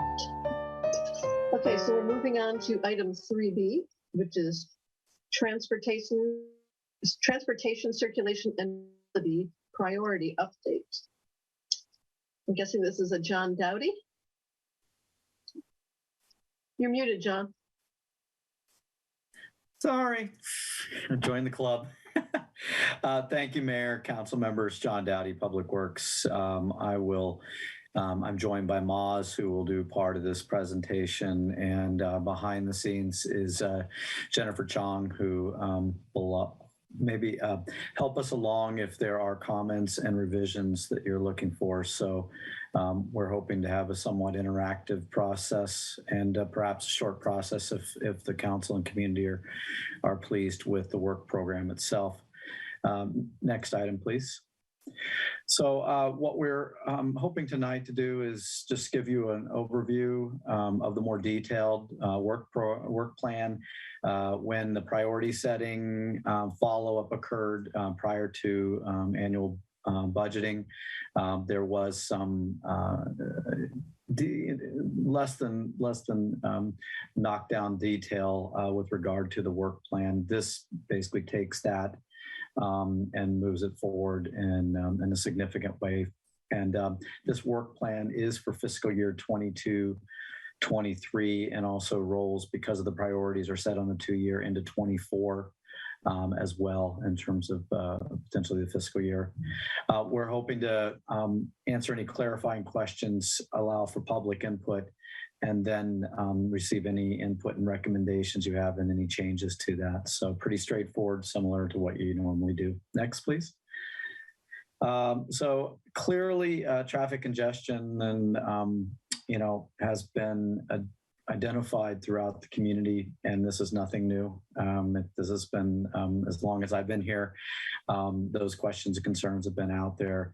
But most recently, you've heard this in a couple of things, including the survey for the public safety work, the vacant house tax polling.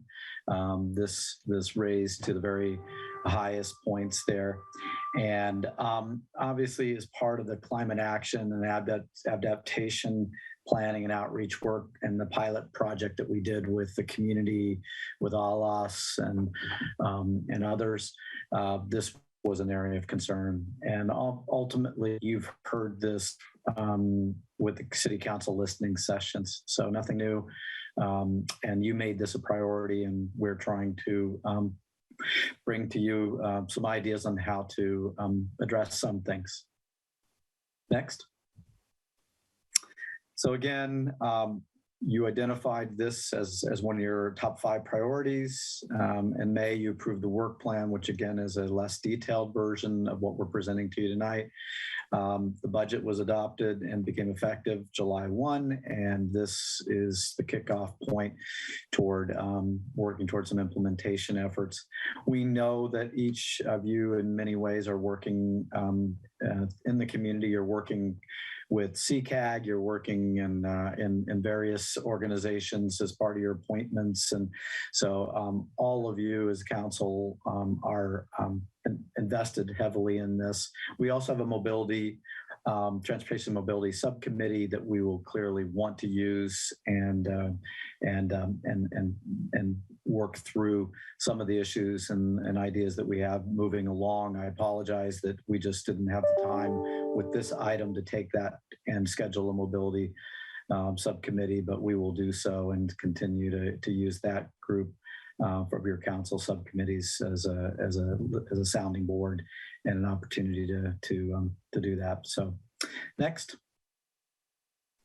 So just a quick overview, and then I'll turn it over to Moz. The work plan, basically we identified 4 objectives, 21 distinct actions. We tried to identify the lead departments. Obviously that's more for us, but to some extent it's also for you in the community to know who is responsible for what, and if they have concerns, questions, or ideas, they know where to go for that. We also tried, much like in some of the work that we do with the CIPs, to identify level of efforts so we understand workload issues, challenges, and things. And we've explained those in the charts. I'm not going to do that at this point. I think the most notable note that we put in the work plan is that any not applicable or unknown, meaning we don't have funding or it's still a little bit fuzzy, but all of a sudden a grant comes through or funding becomes available, those can and often become a very high level of effort. And so we will have to come back at some point if we have some of those grants occur to try to adjust what our priorities look like and move forward with that. So with that, I will toss it to Moz. Again, what we're looking at is Moz will just briefly talk about each of the objectives, give you some examples of what we're looking at with those. We don't want to go through them in their detail. At this moment in time, we do have, again, with Jennifer, the ability to put those up and to run through those individually sheets and talk about and answer any questions you have with regard to that. Again, this is your meeting, not not ours. So you ultimately tell us how you want to move forward. But that was the plan for us to deal with and help you and help the community understand best. So thank you. Miles, take it over. Thank you, John. Good evening, everyone. Next. So yeah, so as John mentioned, since the May work plan presentation, staff has refined and expanded that original work plan to include the objectives, actions, and some resource allocations. So the first objective that was put together is is looking at a reduction of overall traffic congestion and improvement of safety. Again, as John mentioned, I'm not going to go into every action that's identified, but we will definitely highlight a few of them. And so this particular objective, it looks, there's things that we do currently, like maintaining our streets and signage as best as we can. But we also have a very large capital improvement program component to it. Projects such as the Highway 1 North project, where we are looking at adding the signalized intersection with Terrace and Highway 1, as well as creating making the operational improvements there. Those are some of the objectives that fall under this, some of the projects that fall under this category. We also have projects like the downtown, the Main Street revitalization project. That's another big one, where the project is looking to incorporate a master plan for the complete redesign and reconstruction of Main Street. So that's that project would have an emphasis on looking at the downtown blocks and improving pedestrian accessibility on Main Street, as well as doing a lot of extensive outreach and community outreach. We obviously want to continue working on some of those elements, but we also are going to be looking at coordination with some of our local partners. For example, communication with partnering agencies on concerns regarding projects and coordination efforts, but also looking at other ways of reducing traffic congestion. One of the other things that I just wanted to mention was the advocacy for the potential Cabrillo Unified School District sponsored student transport. That's another big one that we'd like to continue working on as part of this objective. On objective number 2, we're looking at overall increase in access of our multimodal network that includes public transit. So in doing so, we're looking at at maintenance of our existing trails and sidewalks. Want to make sure that we are continuing to put the effort in to maintain our current infrastructure and keep it in a good standing, so that we can continue having those assets available to folks. We're also looking at on another tangent here. We're also looking at a Civic Spark Fellow. So we had one of our first interviews with a postgraduate student that was interested in sustainability and transportation, which is a really it's a really unique area for us. And so there's a lot of great opportunities there for somebody like that to help work on some of the multimodal policies that we have, and looking at different ways to incorporate public transit into our residents' lives. We also have more CIP related improvements that fall under this objectives.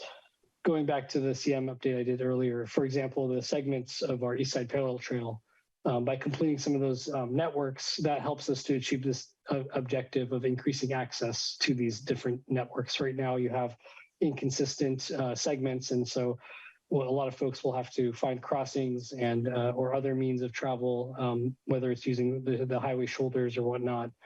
And by providing that safe space, so that really will help promote some of those pieces. The third and fourth objectives. So I mean, and there's not a whole lot to the objective, but they're really important. Obviously, strengthening partnerships with local organizations. That's a huge one. I think we all understand that from the perspective of transportation and traffic demand, Half Moon Bay can do only so much without regional support and local partnerships. And so we continue to work on those. For example, we have representation. I sit in on the technical advisory committee for CCAG that looks at congestion for the San Mateo County region. We provide technical responses to some of the questions to the board, the CCAG board, which has representation from our constituents as well as other elected officials. So we also get very involved with some MTC working groups. For example, there's the local roads and streets network that meets about every quarter, where we talk about project delivery timelines and discuss grant opportunities. So again, these are the types of relationships we want to continue fostering and continue having so that we can have partners in this larger effort to curb the congestion that we have, that we're witnessing. I also wanted to just mention that as part of the CCAG groups, the Technical Advisory Committee has representation from the San Mateo County Transit Authority, the Metropolitan Transportation Commission, or MTC, as well as San Mateo County and all the other agencies within San Mateo County. And last but not least is objective number 4, which really is the way that we're going to be able to implement quite a bit of this work, which is to seek and manage those transportation funding opportunities. And this kind of encompasses all the previous 3 objectives, even though it's not directly tied to objective 3. Having those partnerships and doing joint projects together do provide quite a bit of benefits and will get better opportunities for grant funding. I'll just mention that the city and county submitted a grant application for an active for a TDM policy, a transportation demand management policy, and with the San Mateo County, and we were selected. I think they're making their final determination, but we're starting the process on that program and outreach. And we're looking really forward to that, where we're looking at doing a joint study on specific elements of TDM and what we can implement. For example, potential park and ride lots in downtown Half Moon Bay, as well as looking at working with our county partners, because we understand that it's not just Half Moon Bay, but also the other neighborhoods surrounding the city of Half Moon Bay that is going to make this a beneficial program. Also, just kind of want to highlight that as far as the funding opportunities, a lot of the work that's been done with the council priorities has allowed us to get to this point. With some of the restructuring that was previously approved in the city manager's office, we have a formal grants program that's working closely with our city clerk's legislative efforts, and it's I will have to say, as a member in this internal working group, it's been a wonderful opportunity for us to be able to coordinate amongst departments and talk to our legislative aides and really look at the projects that make the most sense for us to apply towards funding. Really trying to gear up and put our effort into those sources that we have a good shot in obtaining. And I think that's been a wonderful experience for me, especially with what I've seen in other jurisdictions over my time. I've been in public works for almost 20 years, and I will say that this is one of the more coordinated grant efforts that I've been involved in, and I'm happy to continue being involved in that. One other thing that I wanted to mention, we've been working on building out our website. Right now, we kind of geared it towards the projects that have been listed under this council priority, under the TCM work group, the work plan. But we're looking to hopefully to build this out long term. So we have our projects on websites. It's a Google Maps website. We're populating it with the project limits and locations and links to the project pages. We're trying to determine whether this is a good platform for us to roll out on our overall CIP projects, or if there's other opportunities for us. But right now, This is kind of a sample of what we've done, and you can see here that the map on the far right is kind of the full city limits and the areas of projects that have been identified under this TCM work plan. And then if you look closer, when you select the line of the project, it provides the name of the project number, and a quick link. Apologies, it's kind of hard to see, but and there's also a quick link that takes you to the project, the city's project webpage, where there's more information and any documentation and studies that would be available. With that, I will ask that we do this, the next portion in succession. So we'd like to consider the draft transportation and circulation and mobility work plan and ask any clarifying questions before we go into the public comment and input.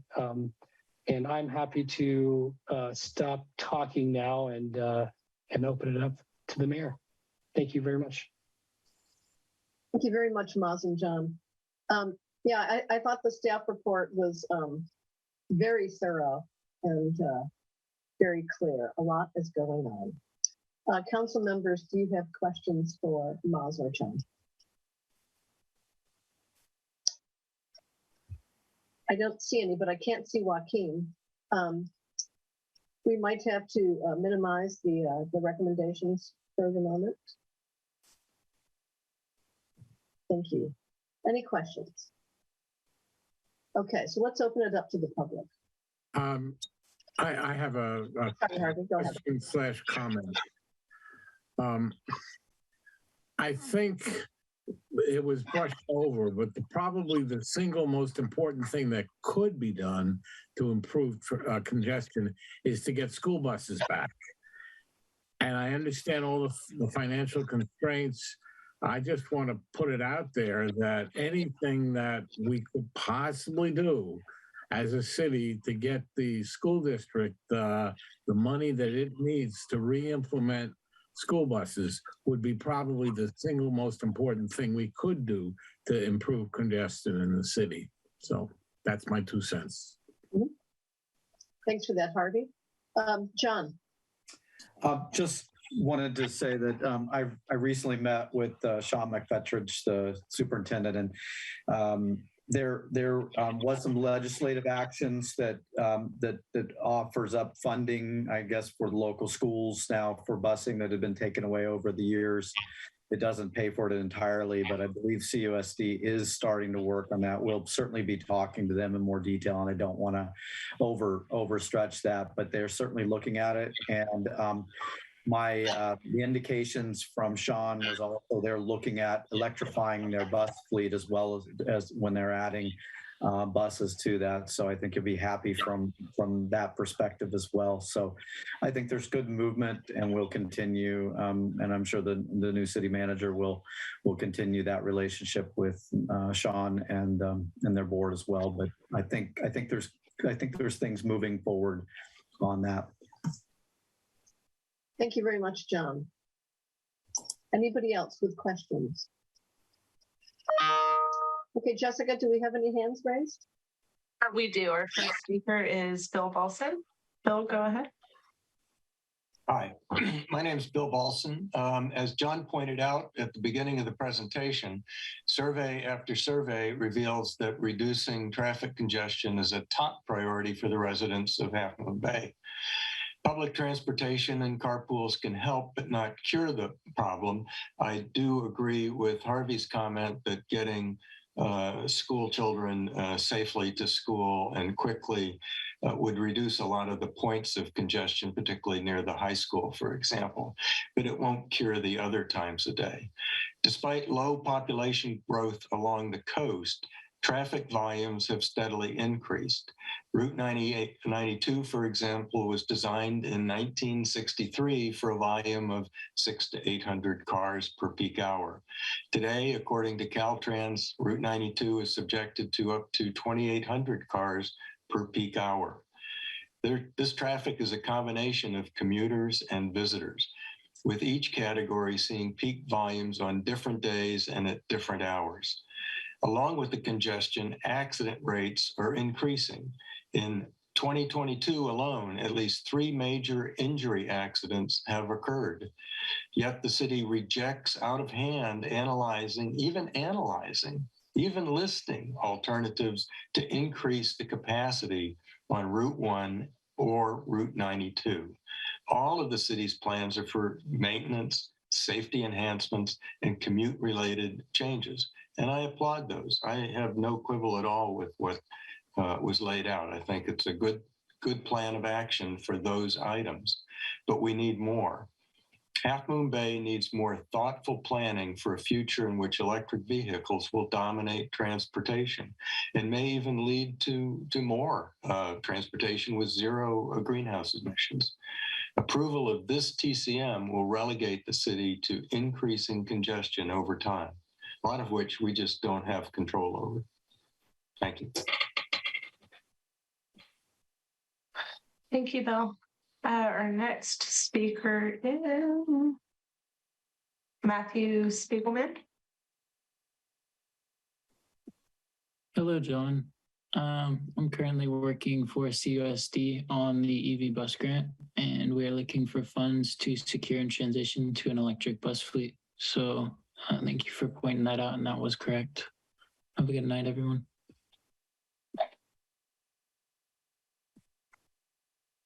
Thank you, Matthew. No other public speakers there. Thank you. So I'll bring it back to the council.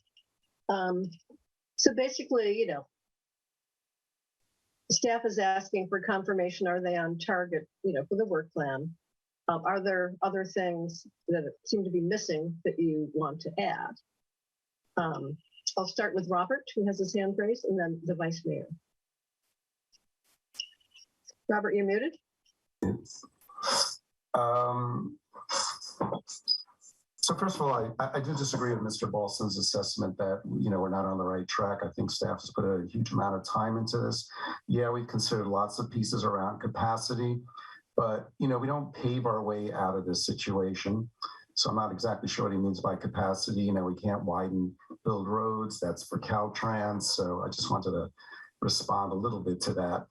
Secondly, in terms of school buses, that really relies on the school district. I don't see the city paying for school buses, but we can certainly contribute perhaps some, if they need some help with grant writing hours, if they don't have enough grant writers, we might be able to help out with that. The other thing when the average citizen sees congestion, and I like all these plans we're thinking about and strategies. But I also recall that we had talked about certain tactics that we want in place during very high congestion areas. And mainly, I remember we had some conversations about having traffic monitors at peak hours. So whether it's in the morning, especially on Main Street, passing the high school and people going up and down 92, having some visible traffic monitors who can, in the moment, gauge traffic and keep it moving. So I don't know if we're still considering that, but I think that would be really helpful when people see, actual humans out there monitoring some traffic. Also, when we have certain emergencies, I know when there's flooding, we will get rains and floods again at some point, and especially around intersection of Highway 1 and 92, sometimes the lights go out. And I've never seen anybody there guiding traffic. So can we have some agreements with the sheriff? And I remember we had talked about that, having some trained traffic monitors at peak times, maybe around big festivals. We have a 3-day weekend coming up around Labor Day. And it's hotter than hell over the hill. So we're going to get depending on what the weather is, we're going to have a lot of folks coming out here. So I think it would be nice to have plans where we anticipate that, where I think we talked about having a contract approved, but through the sheriffs getting their recommendations for traffic monitors. So I just didn't hear any mention of that, of sort of the in-between tactic while we're developing all these other, robust plans for dealing with the day-to-day congestion. So citizens driving can see that, we're doing something in the moment, responding to whatever's going on in the moment. So anyway, just wanted to add that. Thanks.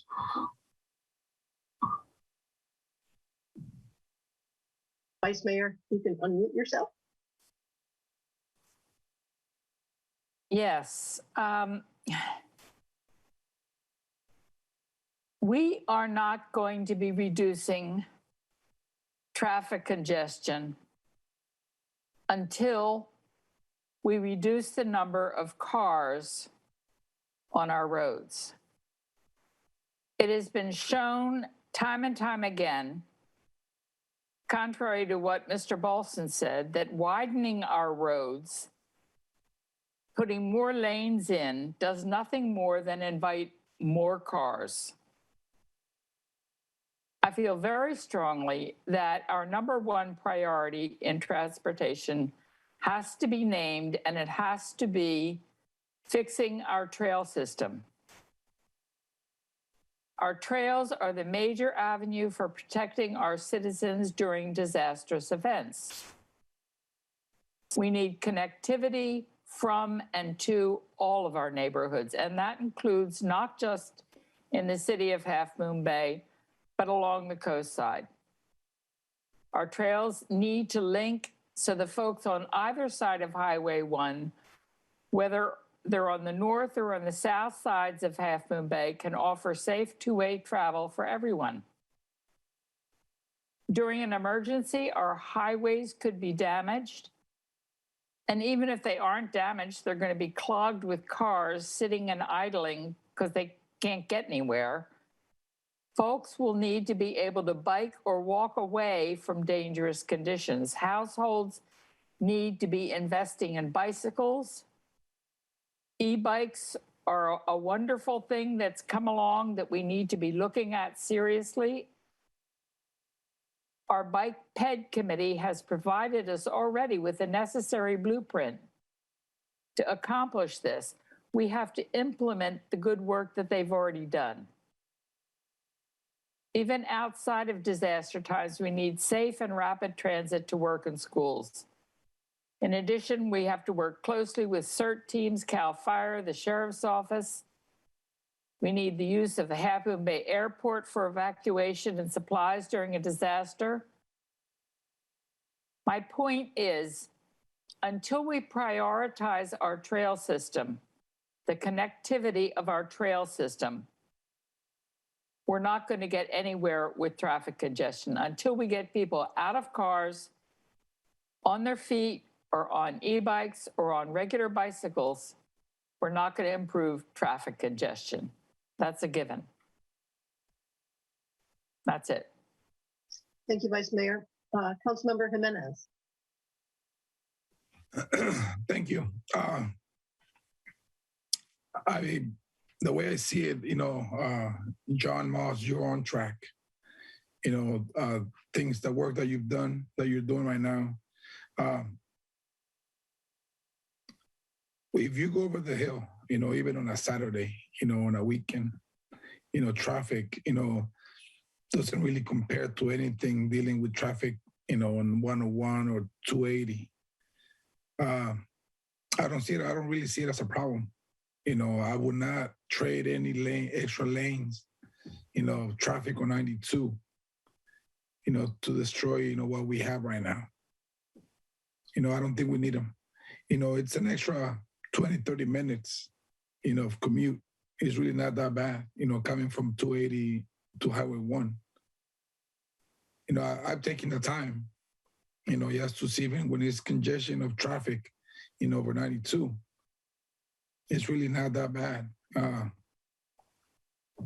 One thing I do see as a dangerous intersection is 92 and Main, especially in the evenings, afternoons, like sometime after 4 to 6, 4 to 7, I do see vehicles taking the right turn on Main Street pretty fast. Maybe signage on that intersection, maybe even taking instead of going on Main, maybe keep going on 92 to connect to Highway 1. I've seen, people getting really close to getting hit, as they walk on the path, the pedestrian, path across, Main Street. So there has to be something maybe you could do, monitor that intersection for pedestrians.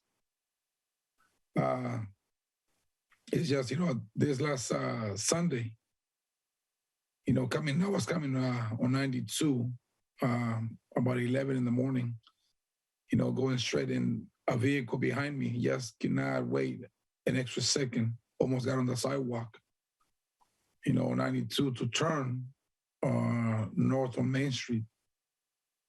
And he just took the turn, like I said, a little bit too fast. We do need to promote more bicycles. I do see more electric bikes on the road, on our streets or on Highway 1.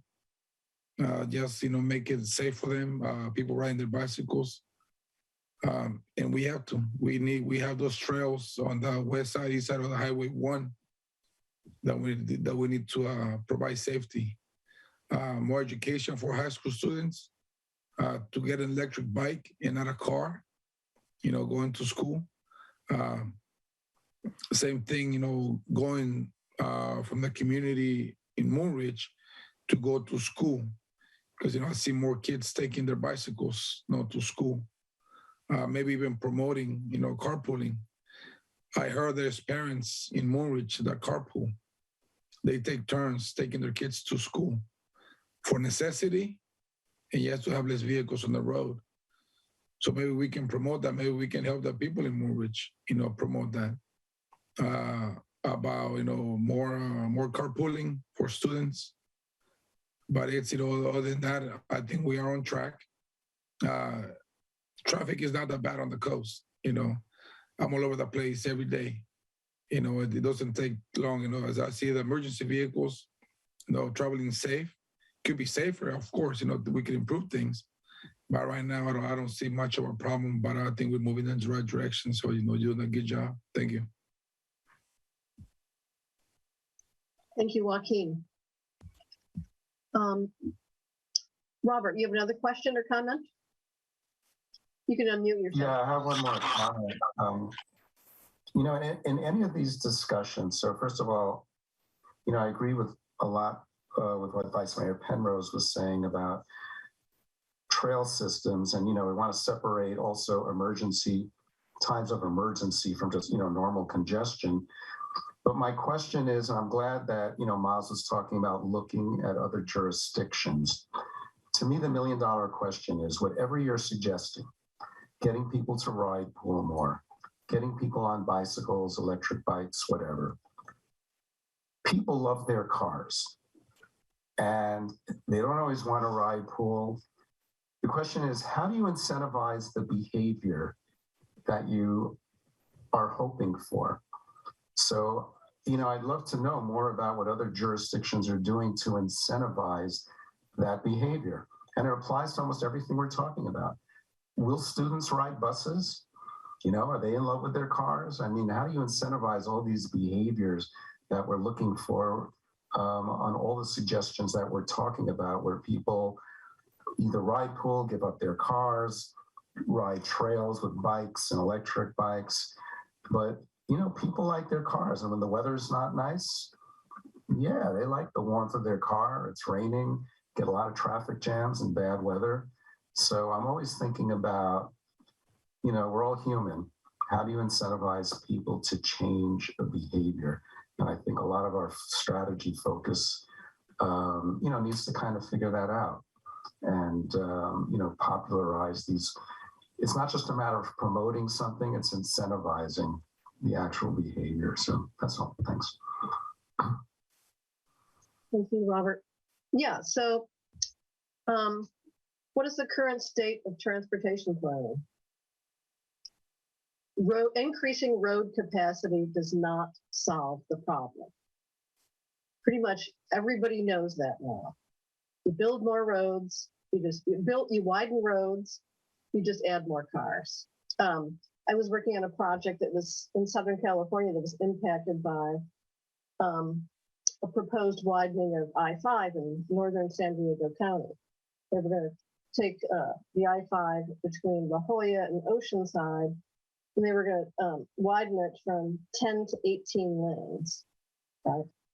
So, you know, the environmental documents, the traffic analysis showed that by the time that roadway was built out, it would be just as congested when it was done as when it was started, right? You're just adding more cars and more greenhouse gas emissions. It doesn't solve the problem. And in fact, you know, Caltrans has a stated policy right now, which is fix it first, right? Fix it first. They don't see their prime charge anymore as to widening roads. It's fix it first. And all the, you know, the state's regional transportation planning agencies are well aware of that charge, and they're changing their strategies. Of course, one exception is this, you know, the addition of express lanes on the 101, which are defying the business plan that was set, you know, pre-COVID, because, you know, a lot more people are working at home. They're going to work at home probably permanently, right? So there are issues around, you know, the financing and the profitability of that whole project. But, you know, this idea that we're going to widen Highway 1 and Highway 92, get over it, ain't going to happen. And just the environmental on Highway 92, you know, just not going to happen. You got to acquire all the right of way. There's environmental impacts to the reservoir, which is a drinking water supply. It's not going to happen. So the city is on the right track. You know, it's transportation demand management. It's getting people out of their cars. It's pursuing operational improvements that make intersections work better. And as Robert said, you know, we want to incentivize, you know, carpooling behavior. Now, council, in addition to Maz being on all these, you know, regional transportation engineering committees, Vice Mayor Penrose is on commute.org, which is, you know, got a lot of carpool programs, and hopefully we're going to, you know, bring some of those over here. There are apps that give you money back when you carpool and do all that stuff.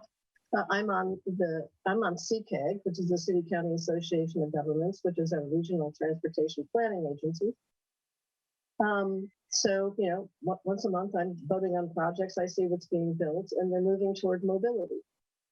So that's, you know, e-bikes, it's scooters, it's carpooling. We're not going to be able to add much in the way of capacity. One thing that I've been rethinking of actually, because 4 years ago I had coffee with somebody in the Mid-Coast who works in Silicon Valley, who presented this idea to me of a cooperative transit system that would be sort of owned and operated in partnership with citizens and potentially agencies, to have shuttle service, you know, over to Caltrain, major employees like Google and Facebook, and SFO, because we have a lot of employees who work at SFO. You know, so we might look at a cooperative transit system to address that. I'm thinking aerial tramway connected to a local shuttle system for visitors. It would also solve a lot of problems relating to, you know, emergency evacuation, or bringing in firefighters, or firefighter supplies, or, you know, we're going to have to think creatively. But road widening isn't it. We're over road widening. We're over adding capacity. We've got to get people out of their cars, and electric cars aren't going to solve that problem, right? And there's even questions out now about whether they're going to solve the GHG emission problem. So I think staff is on the right track. It's a big portfolio of actions that we're working on. It's going to take a while. And as Miles pointed out, a lot of what we do relies on partnerships with others, building good relationships among local agencies, building relationship between our local agencies and regional and state and federal agencies, because a lot of transportation money comes from the federal government. So we need good, relationships with our legislators. So just saying we're going to widen roads and solve the problem, I think that's naive and it's obsolete. So staff, you're on the right track. Yay. Let's review the plan periodically, and new ideas are emerging all the time. Let's see what we can do. I do like Joaquin's. I liked everybody's comments, but Joaquin's point about the intersection of 92 and Main Street, I think, is really important. I think we need to look at the crossing approach that we're using now, and if there are ways to make that safer or more visible. I do agree that I think that is a problem. So, John. Thank you, Mayor, council members. Great comments, and we're just sort of taking it in. If there are comments, questions, answers that we can give, I'm happy to give a few with that deal. Otherwise, we can kind of take that into consideration, look at it. I think we've covered virtually everything that was raised tonight. We have definitely some monitoring issues going with some of the projects that the Caltrans is working on. We're looking at more electronic monitoring of traffic and going into more of a smart transit or smart corridor system ideas with that. Certainly, I think we can look at the 92 and Highway 1 intersection. We unfortunately will be coming back the next meeting and having to take action that we're not happy about on a project that was dealing with the Main Street and bicycle and some improvements in that intersection as well as going into Main Street. But that will come back. And I think that will help some of that as well, at least on the bicycle. I think it also starts to define a little bit better, maybe some of the pedestrians. So there's some work already heading on that with the 92 and Main Street. So, but we can continue to work. And again, I think everything that was mentioned is in the plan to some extent, but we can certainly individually talk a little more about those things with anybody who wishes to. We'll work with the mobility subcommittee and kind of move forward from there. So rather than trying to go tit for tat on the answers, it's the time is late and we have other items on the agenda, I know.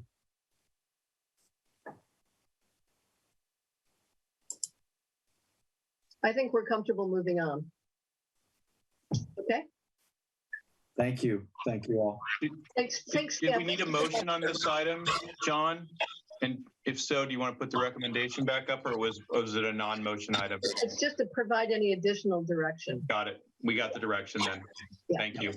Okay, we're moving on to item 3C, which is the Miramani's Point Sea Level Rise Vulnerability and Fiscal Impact Assessment Study Session. This is a study session. Yes. Yes, perfect. Thank you, Mayor. Let me share my screen here.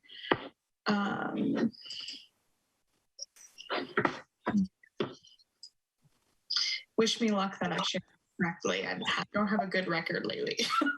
Do you see it in presentation mode or how does it look?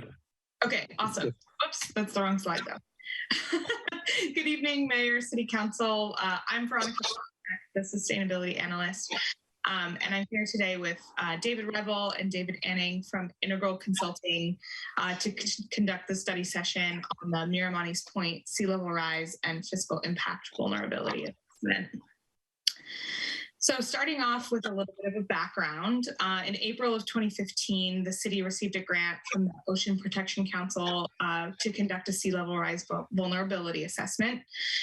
You can see on the left-hand side in the picture there that the study was focused in the area inside that yellow outline. So it encompasses most of the city limits, but stops just north of the south end, the north end of the Half Moon Bay Golf Links.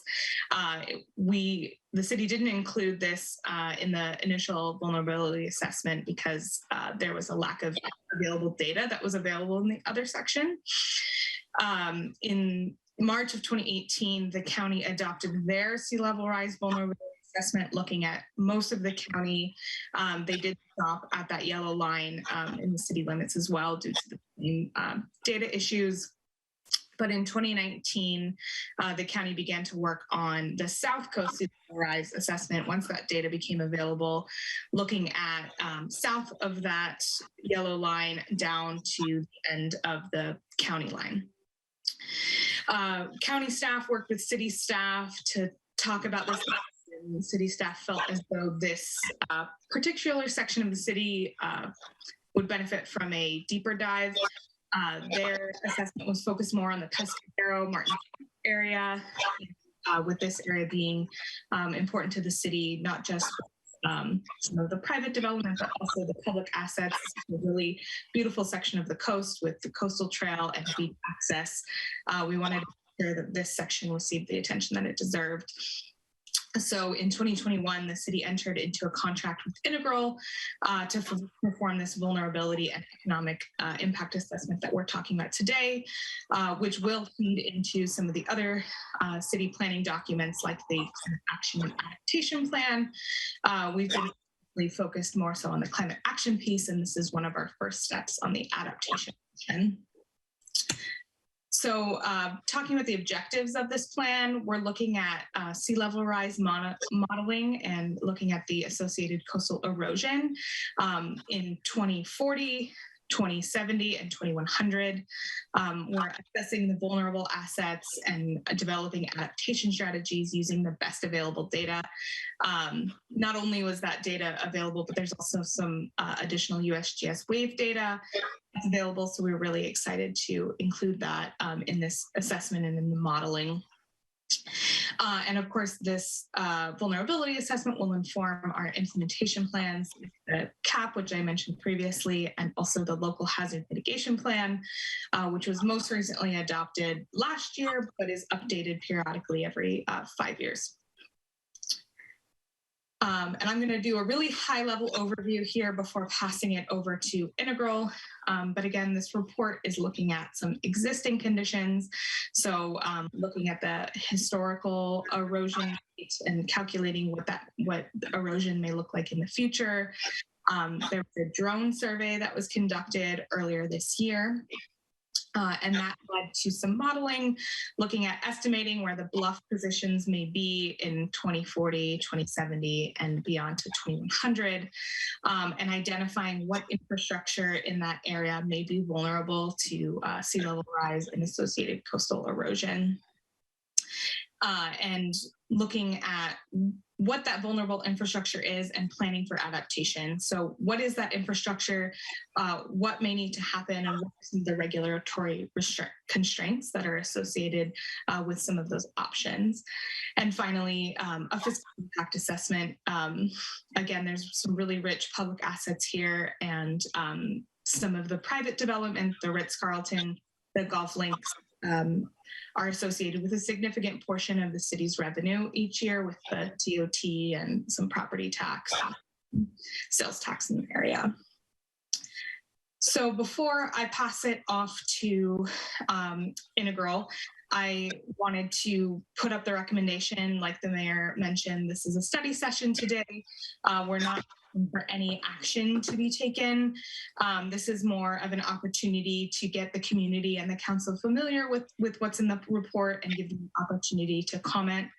I also want to mention that city staff is working with the Ritz-Carlton and Ocean Colony partners to ensure that we have accurately portrayed any action that they've taken, and make sure that they have an opportunity to involve in some of the fact checking and collaborate with any information that they would like to provide. So with that, I will stop sharing my screen, and I don't know if David Revel and David Anning have been brought over as panelists, but they will share their screen and go into a little bit more detail on their methodologies, the approach, and ultimately the findings of their report.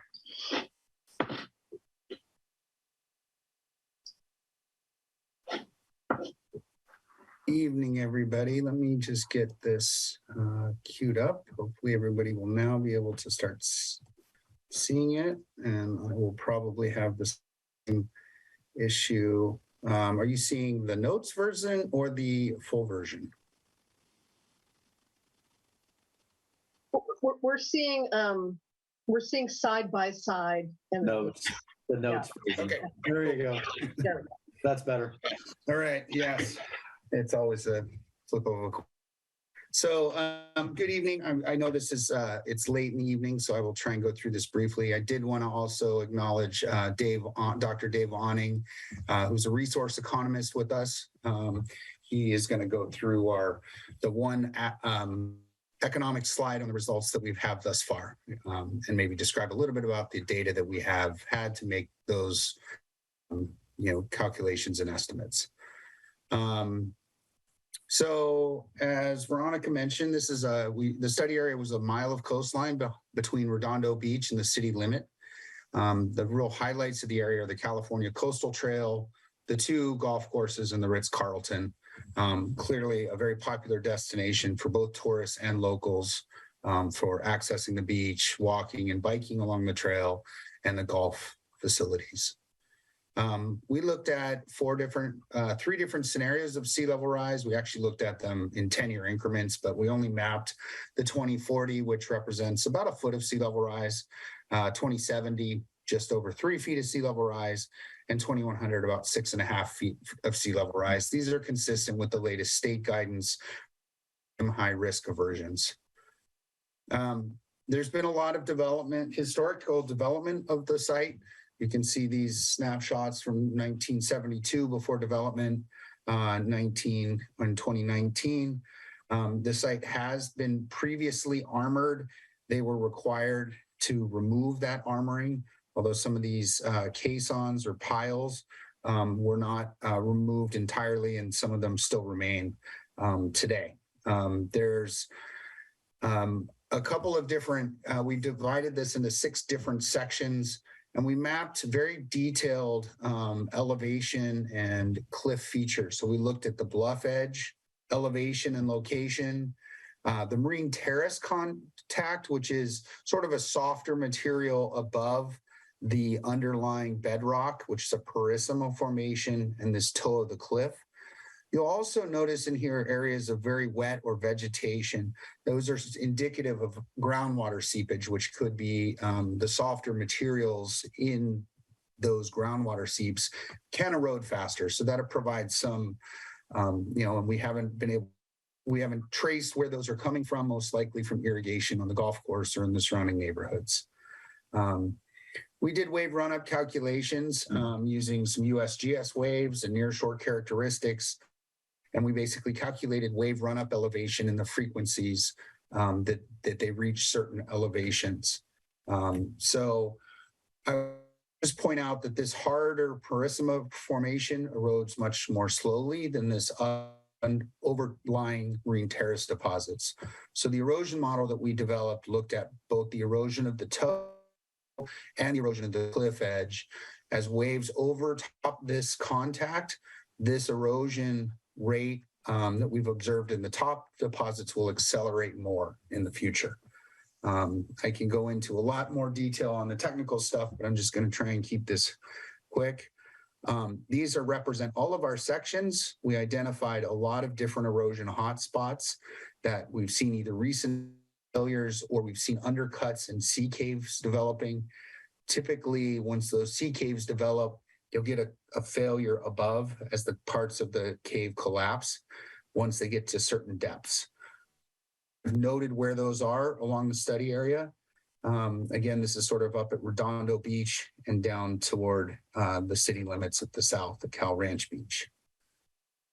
These all indicate the elevations of these cliff edge, the contact with the cliff or the harder marine terrace, the harder bedrock and the softer marine terrace, and then the elevation of the beaches. We did look at some historic changes of both the toe here at the point. You can see some of the current golf course alignment in but looked at sort of what the bluff top erosion showed in the softer marine terrace deposits versus the toe recession in the harder. Seen over time is that the cliffs have steepened. So this means that wave processes are causing more of the erosion than was previously. So as we calculated these historic erosion rates for both the toe cliff and the top of the bluff, we accelerated them using the wave run-up information. Basically, we calculated these curves where the curve itself represents hours of waves attacking the different elevation of the cliff. As sea level rises, the area under that curve increases as the amount of wave increases. We use that to accelerate the historic erosion rates. Again, I can go into much more detail, but I'm going to get into the results. So the next set of slides show the results, and you'll see several different things. One is you'll see the erosion hazard areas. The lighter color is up to about 1 foot of sea level rise. This color represents about erosion of up to about 3 feet of sea level rise, or 2070. And then this blue represents out to about 2100. Along each of these maps, you'll see some symbols and colors. The colors correspond to when these assets or infrastructure becomes vulnerable. So the red is sort of a near term. The triangles all represent areas of erosion concern, of either a very steep section of cliff, some of those sea caves or notches that we've seen. The golf course features or other things will be in these symbols, but color coded based on the timing that it first is impacted. In this case, we see a midterm impact by about 2040, potentially, between 2040 and 2070 to the 18th tee on the old course. And so you can sort of see some of these other fairway impacts. Here we start to see long-term impacts to the old course 18th green, kind of an iconic place or iconic hole on the course. And then we get into the more of where the Ritz-Carlton is located. You can see we start to lose portions of the coastal trail, maybe impacted as early as 2070. And then the hotel and resort itself are projected to be impacted by 2100, somewhere between 2070 and 2100. This also affects some of the viewpoints and other coastal access amenities. This is moving south from the Ritz. Again, we're starting to see impact to the coastal trail in particular, and especially in areas where we do see some of those sea caves and undercuts developing.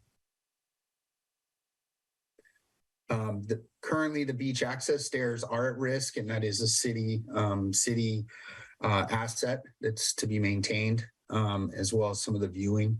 So that's one of probably the higher ticket items that's vulnerable today.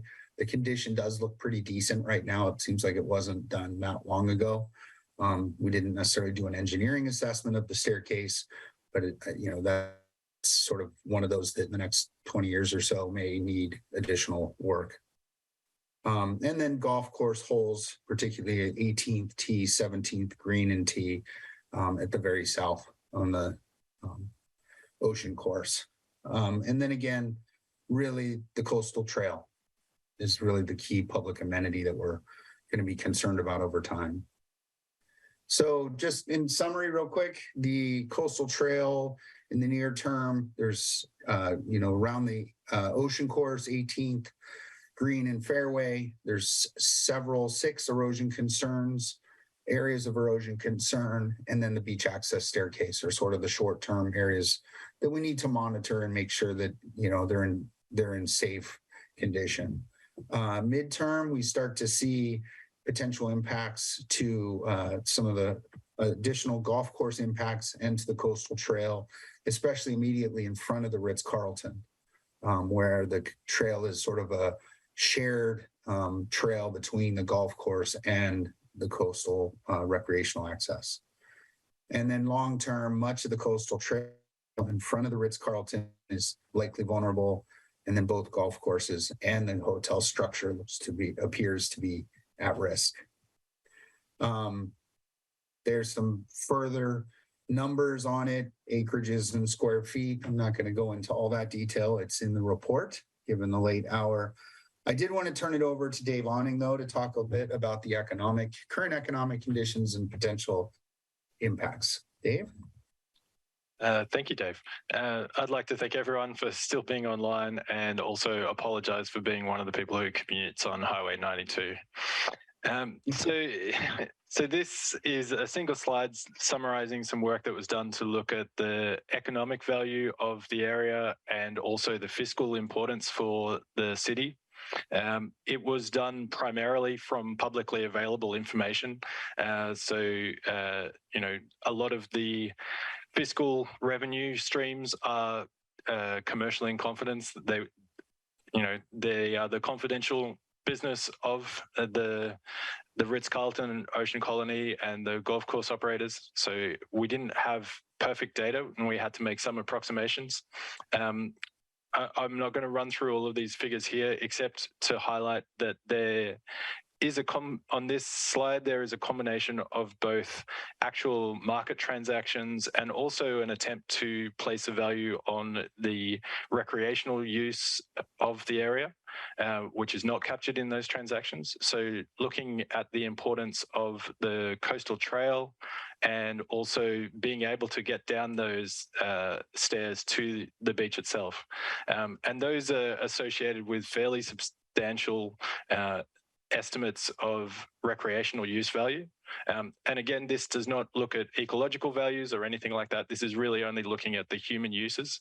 But we estimated that the use of the trail by walkers, cyclists, dog walkers was approximately $3 million, valued at approximately $3 million a year. And the beach was at a little over $2 million a year, about $2.25 million a year. So there are substantial revenues, not revenues, non-market values associated with the use of these natural assets. There are also, quite substantial revenues associated with the use of the golf course. And so we looked at how those asset values and revenue streams could potentially be affected by the erosion that Dave described. There is a requirement in the coastal development permit to ensure maintenance of public access along the coast. And so we sort of looked at that with that requirement in mind, and assumed that adjustments would be made. There would be realignment of the trail, and that would result in some resumption of golf course property. And so we have estimates for the costs of the relocation, removal of the old parts of the trail when they become unsafe, or ideally before they become unsafe, and construction of a new dual use trail. So it was not a full cost benefit analysis. It was a desktop study, but we did have the assistance of the city, and we were able to obtain some of the revenue information from the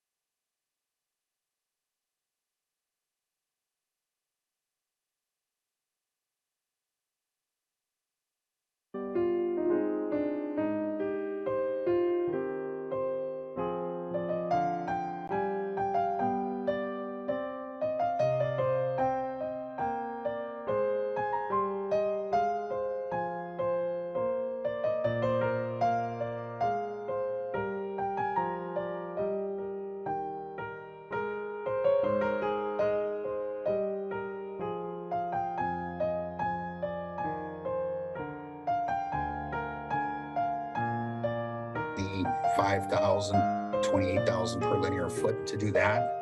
We sort of said that's very unlikely. Artificial reefs, growings, which trap sand moving along the coast and widen the beach in front of it. Offshore breakwaters are really not feasible given the environment and the length of coast and the national marine sanctuaries offshore. Beach nourishment, particularly in front of the site, is not likely to be very effective for any length of time. It would be extremely high cost, and again, currently is not allowed under the sanctuary regulations. There may be some additional benefit in mildly widening the beach if the Surfers Beach project in Pillar Point occurs, but this is quite a distance away and there wouldn't be any immediate or really large benefit to this site. Cobble berms are something else. I'm really fond of cobbles, rounded rocks between baseball and watermelon size. They tend to dissipate some wave energy. They're not super native to this site, so it would be introduction of a sediment nourishment. Unless you have enough volume of those to absorb the wave energy, they become abrasion at the base of the cliff. So they're probably not likely to have a lot of effect, and a lot of high costs would be required to continually bring them in.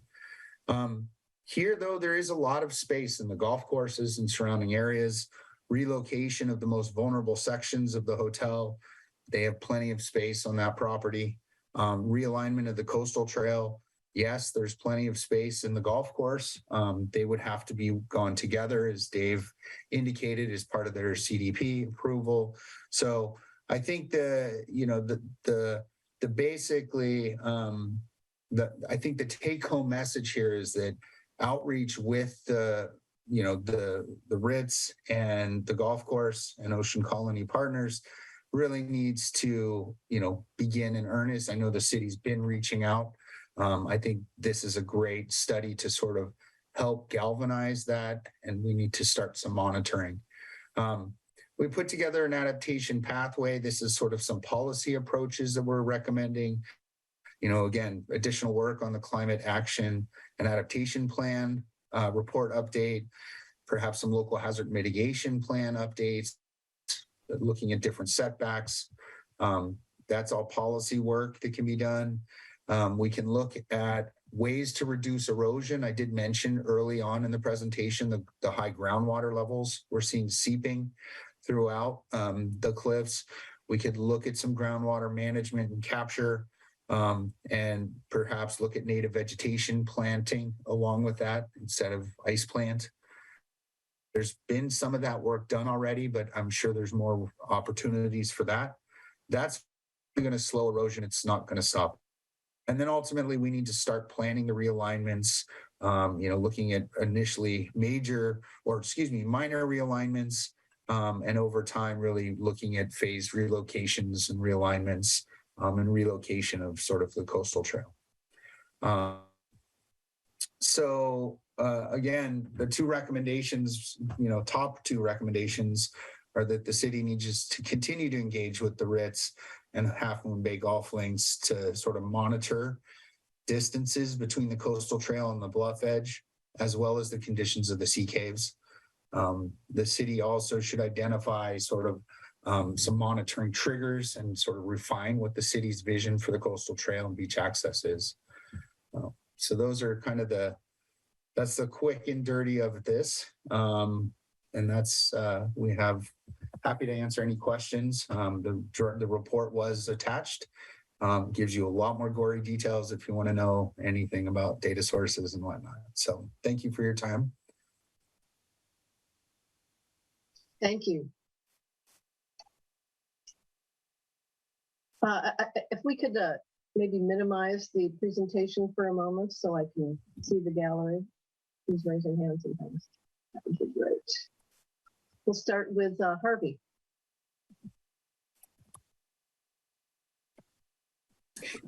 Harvey, you're muted. Oh, okay, thank you. If the Ocean Protection Council's sea level rise predictions are too optimistic, which I think there's a good chance. What happens in 2030 or 2040 if there's 6 foot of sea level rise by then instead of waiting till 2100? Is that something that you think might happen? Is it beyond the range of possibility? What do you think? Mayor, let's just clarify. Mayor, how do you want to deal with these questions? You want to deal with them? Well, you want to deal with this one at a time, but with the consultant? I'm fine with that. I just want to make sure we were clear on what process we were following on this item. You're muted. You're muted, Mayor. You can, as a workshop, you can ask questions or make comments. So. Okay. Okay. But, Dave can feel free to respond to her. I'm happy to answer that. The latest science has sort of suggested anything we may be, the state may be a little too conservative with some of the estimates. There is an extreme scenario in their guidance, which is it's called the H++ scenario, and 10 feet by 2100. I think that's the science is sort of saying that's probably too extreme. Estimated about a 1 in 200%, 1 in 200 chance, or a 0.5% chance that this could occur by 2100, which is a low probability event. But the way I'd like to think about this is we have now 1, 3, and sea level rise and erosion with it modeled. And so that's where the triggers and monitoring comes in. If we only see a foot of sea level rise by 2050, then we don't have to rush into managed retreat. If we start to see 6 feet by 2070, well, we should be retreated. So I think we need to monitor the distances and those erosion hotspots, use those to tell us when we need to take action. I agree. Thank you. Other questions? No. I think I read the report today. I think it was an excellent report. Very thorough, current science. It took a very complicated piece of shoreline and into bits and size them up, which is I think what we have to do. The assets are distributed. And I agree with Harvey. There is some unpredictability there. People are talking about glacial melt, potentially calving of giant ice sheets and raising sea level as much as 6 or 10 feet in one fell swoop. Probably not realistic, but the report did note that there was episodic erosion of there might be 10 feet at one time or 16 feet. So that does happen. And we saw there was a slough off near Poplar Beach not that long ago, a few months back, a big chunk. So it does happen. And of course, the more irrigation you're putting into the ground too, and saturating the soil, you have more chance of larger episodes. So I think the recommendations on groundwater management are good. I think the monitoring approach, both recommendations totally make sense to me. So I think we want to, sort of turn that into a regular work plan for public works to monitor those hotspots. There's really not much we can do for the individual hotspots themselves. And, I think your analysis of shoreline fixes is pretty accurate. It's a very dynamic area, so there's not much possibility of doing things like green infrastructure, plantings and eelgrass and all that stuff. So, and then we have the problem of some very important, beach south of the point, at Cowell, and then there's Martin's Beach. So they could be impacted in the shadow of any sort of offshore hard structure. So I think it's a great report. I think it's really important that we have this information. I'm so glad we did it. And I think the council can feel comfortable that we had one of the best coastal engineers in California looking at this problem. So that's good news too. So thank you. Thank you, Mayor. Thank you, Mayor. Thank you, councillors. Yeah. Yeah. So we'll bring it back for acceptance, a formal acceptance at our next meeting. I think we're looking at probably the September 20th meeting. We'll give a month. We'll give roughly a month's time for any revisions, modifications, and comments to come in. So we won't rush it to the first meeting in September. We'll go to second. Sounds good. Well, I guess Deborah and I will see Dave next Monday at the Sand Meeting. Yes. Mayor, I think we do have one public comment. Oh, okay. Let's entertain public comments. Bill Balson. Hi, my name is Bill Balson. The draft should be put on a 60-day comment period. There are both data and conceptual problems that need to be fully considered. The key issue that I think everybody agrees on is that there is erosion, and the question is how fast is the erosion occurring relative to the asset age? If the bluff retreats after the end of the life of the assets, then they can be pretty easily relocated. The scenario for sea level rise of 2100 that's used in this study is roughly 3 times the level found in the most recent IPCC AR6 study, which is also supported by NOAA analysis. And I think Dr. Ravel referred to that. In my opinion, when you do a risk analysis of this sort, it would be more clear to the readers to assign 2 scenarios with different probabilities, maybe a mid-case, a baseline scenario, which would be what the AR6 has, and then perhaps a higher scenario with a higher probability, lower probability of 10%. And again, I think Dr. Ravel referred to that. It potentially misleads the reader to see all the blue areas going through the middle of the Ritz-Carlton Hotel, when in all likelihood that won't happen until after the age of the hotel is passed. Also, a factor analysis was conducted. It's explained on page 11, in which the irrigation potentially leads to high groundwater and an increase in erosion at the bluff. But there was really no data to support that. And there's a lot of other factors that are involved. Just to throw around some estimated numbers, typical wet winter has 7 inches a month of rainfall, while irrigation during the summer might be one inch per month, or maybe a little more. It depends on how big an area you advertise it or average it over. There was no apparent mention in the whole study of the storm drain master plan by the city. So it's not just the Ritz and the homeowners and the golf course that have water there. It's brought in from across Route 1. And other users and other roads, and water comes there and gets stored in the ponds and so forth. There are other prior studies that weren't mentioned. For example, the 1959 bluff top study by the USGS.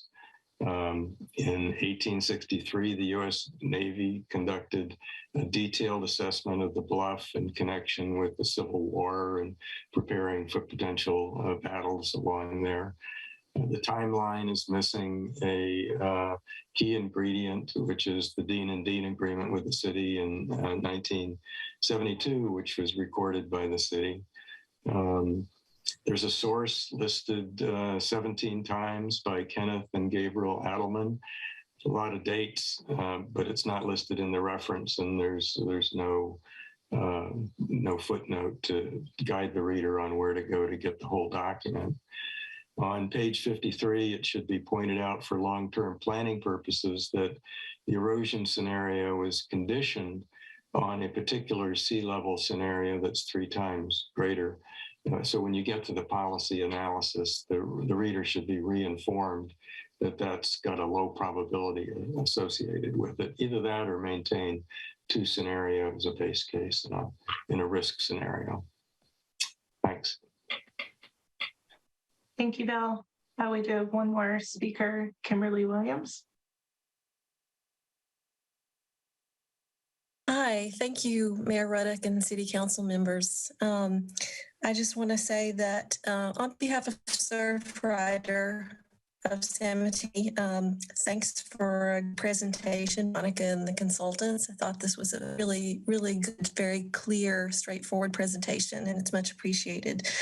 Surfrider supports these recommendations made by the consultants, and we continue to encourage landward migration as a strategy and oppose solutions that include damaging seawalls and revetments. We applaud the City Council on your forward-thinking approach and your advanced planning, and we hope that continues. Thank you very much. Thank you, Kimberly. No more public speakers, Mayor. Okay, thank you. So thank you to the consultants, and thanks to staff. Thank you for taking the lead on this. Really appreciate it. All right. So we're moving on to item 3D, which is consideration of whether to appoint sole district candidates Robert Brownstone District, Penrose District 5. We'll proceed with an election for those districts. Thank you, Mayor Ruddick. First, I do want to confirm that the city attorney and I conferred on this item and are both of the opinion that recusal is not necessary. So following the close of the nomination period for the November 8th general municipal election, districts 1 and 5 were left with sole nominees, Robert Brownstone and Deborah Penrose, respectively. And Elections Code 10229 requires that as the city clerk and elections official for Half Moon Bay that I publish a notice of insufficient nominees. That was published on Saturday in the Daily Journal. And then it also provides options for the city council to either conduct the election as it stood for the 3 districts, or to appoint the sole nominees to the districts that they are nominated for. If the council were to adopt a resolution appointing Deborah and Robert for districts 1 and 5, the city would save about $12,000 in election costs. And that resolution would need to be adopted between August 18th and August 25th. Separately, those of us in the elections field try to mitigate voter confusion as much as possible. And as such, my team and I have been working on information packages that will go out to each registered voter for each of the 5 districts. It'll include the new redistricting map. It'll lay out which district they're in, when they would see their district represented in a city council election, and who their candidates are for this November election, or who their current representatives are. And then separately, if the council chose to appoint the 2 sole nominees, it would explain that process and explain why they wouldn't see anyone on their ballot this November. So staff is looking for direction from the council as to which option is preferable. And then if the council did want to move forward with the resolution, we would schedule that in between the 18th and the 25th. If the council took no action by the 25th, then the election would proceed as normal. I'm happy to take any questions. Okay, let's take questions from council members first, and then we can ask the public if they'd like to comment. Harvey. Jessica, can you clarify if we went ahead and did that appointment, would the people in districts 1 and 5 receive the information on who their appointed council member was, so that they at least know that who it was. Right. So I would explain that they were due to elect someone this November, but due to only having one nominee and the city council then appointing that nominee, that, either Robert or Deborah are their representative for the next 4 years till the next election for that district. So each district is going to get a specific, there will be 5 separate packages that will go out to the 5 districts. That would name the appointed council members. Correct. Okay. Yes. That relieves my worry that the voters would not know who their council member was. So based on that, I'm okay with doing an appointment. We'll do a ton of public outreach to make sure, as much as possible, that all voters in Half Moon Bay fully understand their specific situation based on the district they live in. Great, I appreciate it. Any other questions before taking public comment? If you'd like to comment on them, please raise your hand now.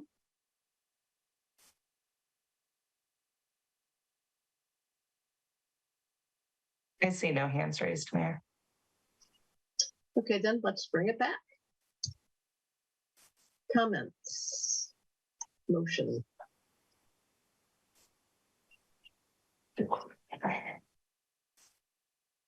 Councilmember Jimenez has his hand raised, Mayor. Sorry. Councilmember Jimenez. Thank you. Sorry, my voice is going to sleep already. What I'm okay with appointing both of the council members. What I say, it's pretty much like a comment. We just went through the whole redistricting of Half Moon Bay, and some of our residents were worried about not being able to vote, for 8 years. So that's one of the things is like, when implementing democracy, it was a big deal. A lot of the comments that were brought up during that time, it was from a residents, saying, well, I'm not going to receive anything on the ballot. I'm not going to vote. I'm on so district. We went through the whole thing. I remember when Harvey ran, and his name was on the ballot. There was nobody else, in his district. So what is the difference? Like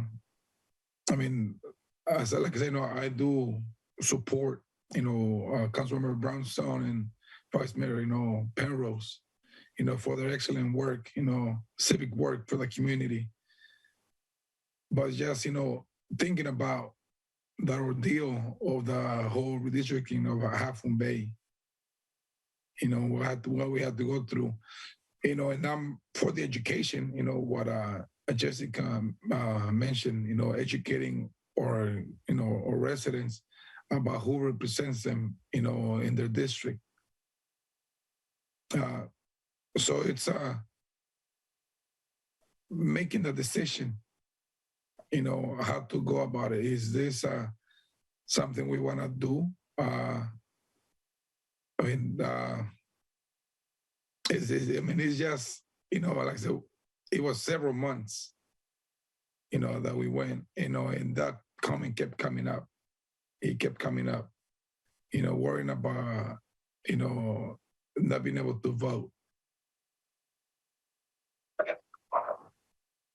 So, but other than that, I am in favor, appointing,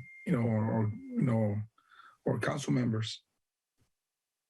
It's just, that that's instilling, it's still in my head, thinking about that.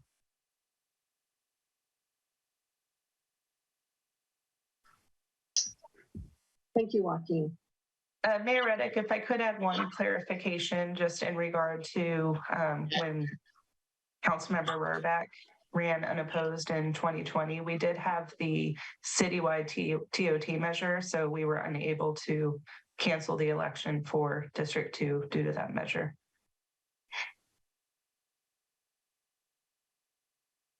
I will say this is going to be one of the problems of having district elections, because you have some neighborhoods that are just more active than other neighborhoods. Some neighborhoods, may never field a candidate. It's just going to be a problem. That's what we got. So, would somebody like to make a motion? I do have one hand raised now, Mayor, if we could take that comment. Sure, let's do it. H. Jones. Hi, this is Hazel Joannis, and I'm not opposed to anything the City Council may choose to do at this point, but I was just curious as to a question that somebody raised to me today as far as, would they be no opportunity then for anybody to write in a candidate? I don't know how this process works, so I just am asking that question. And that would go to Councilmember Jimenez's point where, maybe this is something that would give the electorate some level of power over whether or not they can write in a candidate, should they choose to. This is just a comment, a question that I thought I would try to clarify in my head because I don't understand the process. Thank you, Hazel. And for the council, yes, if the council appointed the two candidates, there would be no opportunity for write-in candidates, as there would be no city council election on the ballot for those two districts. If the election did carry forward for those two districts, there are write-in procedures for any potential write-in candidates. Yeah, people can't vote no on a candidate. The only choice they would have is to not vote or to do a write-in. Yeah.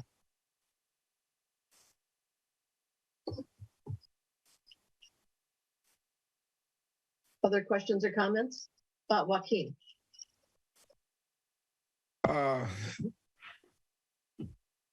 So this kind of, it just kind of brings it back up again. Democracy, or practice of our democracy, so what would be a better recommendation to do? To nominate or to put their name on the ballot, even if they run unopposed?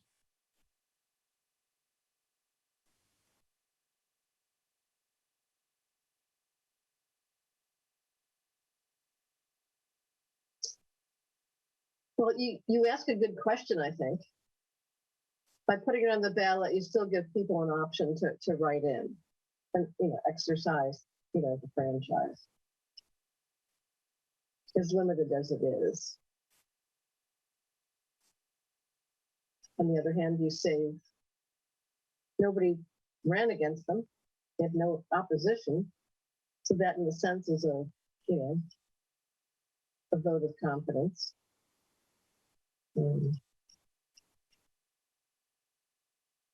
Deborah, Robert, you're participating. You haven't recused. Yeah, I would look. If I would make a motion in the interest of saving $12,000 to the city that we appoint Deborah Penrose and myself to the city council. So I'll make that motion. Just to clarify, the motion would be to direct staff to schedule a special meeting, bringing a resolution appointing. That's what I meant to say, Jessica. Yes. I'll second that. Further discussion, anyone? Seeing none, could we have a roll call, please? Councilmember Brownstone? Yes. Councilmember Jimenez? Yes. Councilmember Rohrbach? Yes. Vice Mayor Penrose? Yes. And Mayor Reddick? Yes. Motion carries. So I'll be in contact with the five of you to schedule a special meeting between those dates, and then we'll make sure the public is notified as well. Thank you. Yeah, just remember that we have to, do a lot of communication around this. Make it totally transparent. Okay, so item 3E is appointment of Matthew Chittister as city manager and approval of employment agreement. Thank you, Madam Mayor. I will take this item last but not least this evening.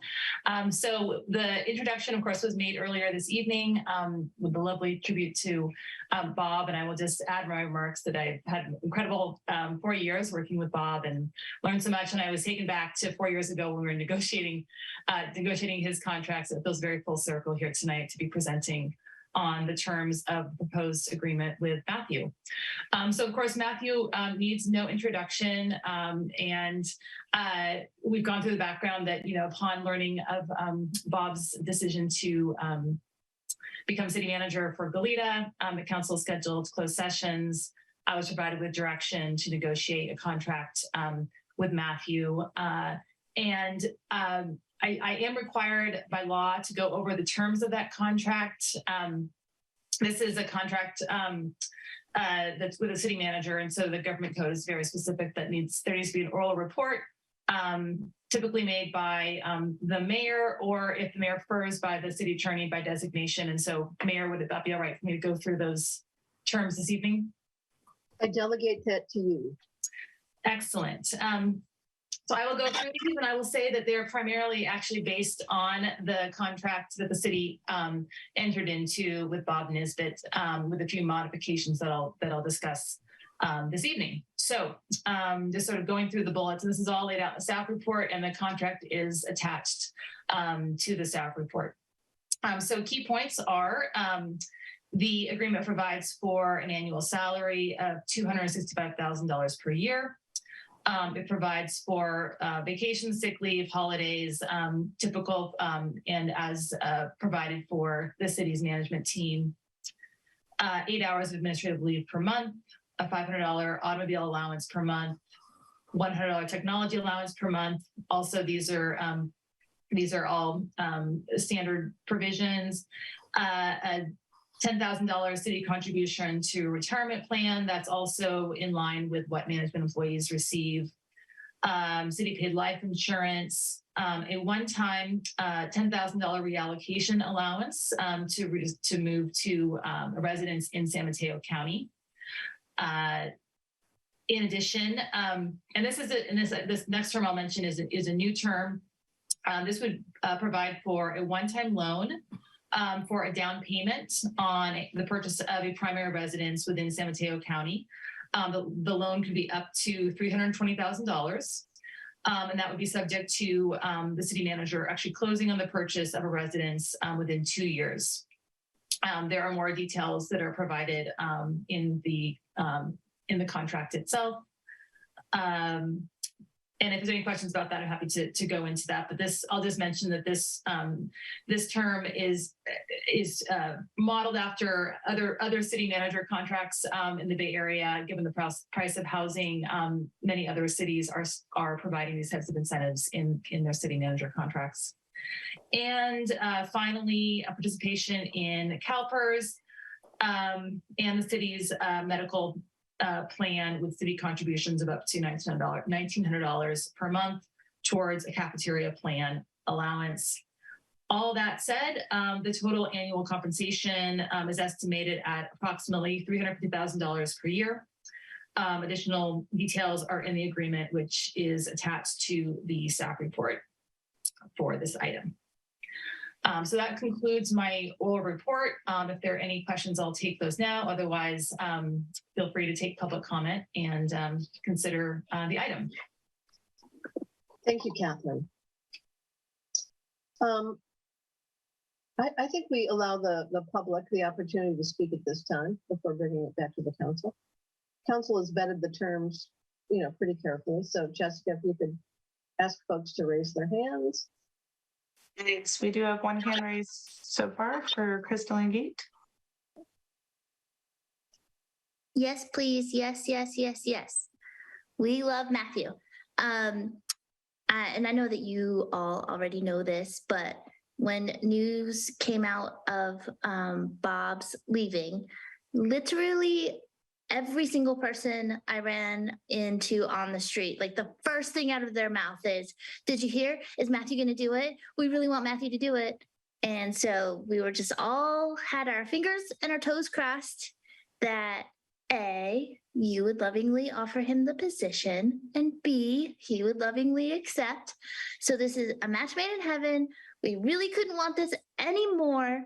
So excited. And so excited that we'll stay up until 10:46 p.m. just to say how excited we are. And just really, really love all of this and all that's happening right now. Thank you. Sign on the dotted line, please. Thanks, Crystalline. No other hands raised, Mayor. You're muted, Debbie. No other hands raised. What? I'll raise my hand. I'm in favor of this contract. Yeah, this is a good day, and we have a great city manager who's almost there. We just need a vote tonight, right? So people might want to make councilors might want to make comments. That's welcome, or we can get the job done. Joaquin. Thank you. Well, Matthew, welcome to your new position as a city manager in Half Moon Bay. I know people in our community, they really appreciate your work. You grew up in Half Moon Bay, and I've heard some great things about you from members of the community, even from people that are actually part of different committees, where you participate. And as well, and very happy, to appoint you to your new position as a city manager. And I think, Bob paved the road for you to continue excellent work and to move Half Moon Bay in the right direction. So, welcome to your new position as city manager Half Moon Bay, and thank you for taking the position. Thank you, Joaquin. Anyone else? Robert. Well, I just think we're blessed that this process worked out as well as it did. I lit candles that Matthew would, accept this. And, I don't know why this really stands out in my mind, just something about Matthew and, not just all the incredible hours he puts in and has been here for us in so many ways and grew up on the coast. But do you remember when Abundant Grace was doing a nice renovation, right? We had a whole bunch of people come and volunteer, right, to paint and do gardening. And I remember walking around the property with Eric, and I saw this really, I'm trying to remember if it was a sculpture or a water sculpture, and it's really beautiful. I said, wow, that is a great piece there. And Eric DeBoat said, yeah, Matthew, on behalf of his family, donated this. And all I can say, Matthew, you have a big heart. And I just didn't forget that's the kind of extra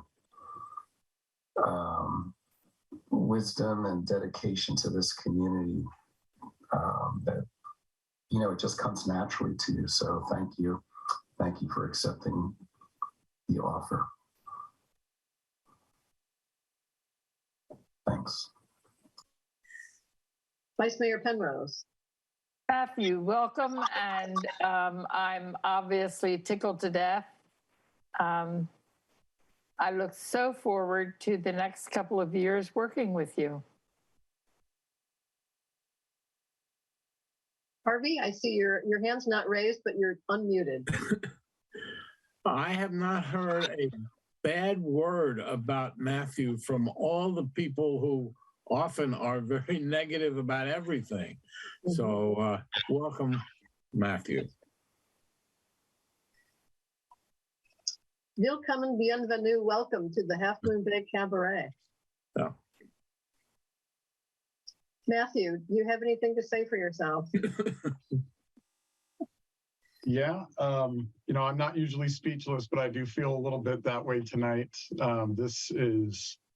It's been a humbling couple of weeks. Obviously, the shock of hearing Bob announce that he's leaving, and then just the incredible outpouring of support from you all, from our staff, and from the community. It is incredibly humbling. It's pretty unique. Strangely enough, very few city managers serve as city managers in their hometown. I don't know why, but that's a very uncommon thing to have happen. And I think it's been kind of a perfect storm. The opportunity I had to come from the county. I loved working at the county. I worked there for almost 14 years, and it was such an incredible experience. And it was just, that happenstance of being assigned to the Half Moon Bay Library project as a collaborative project, getting to know the city team here. The opportunity came, and I had to take it.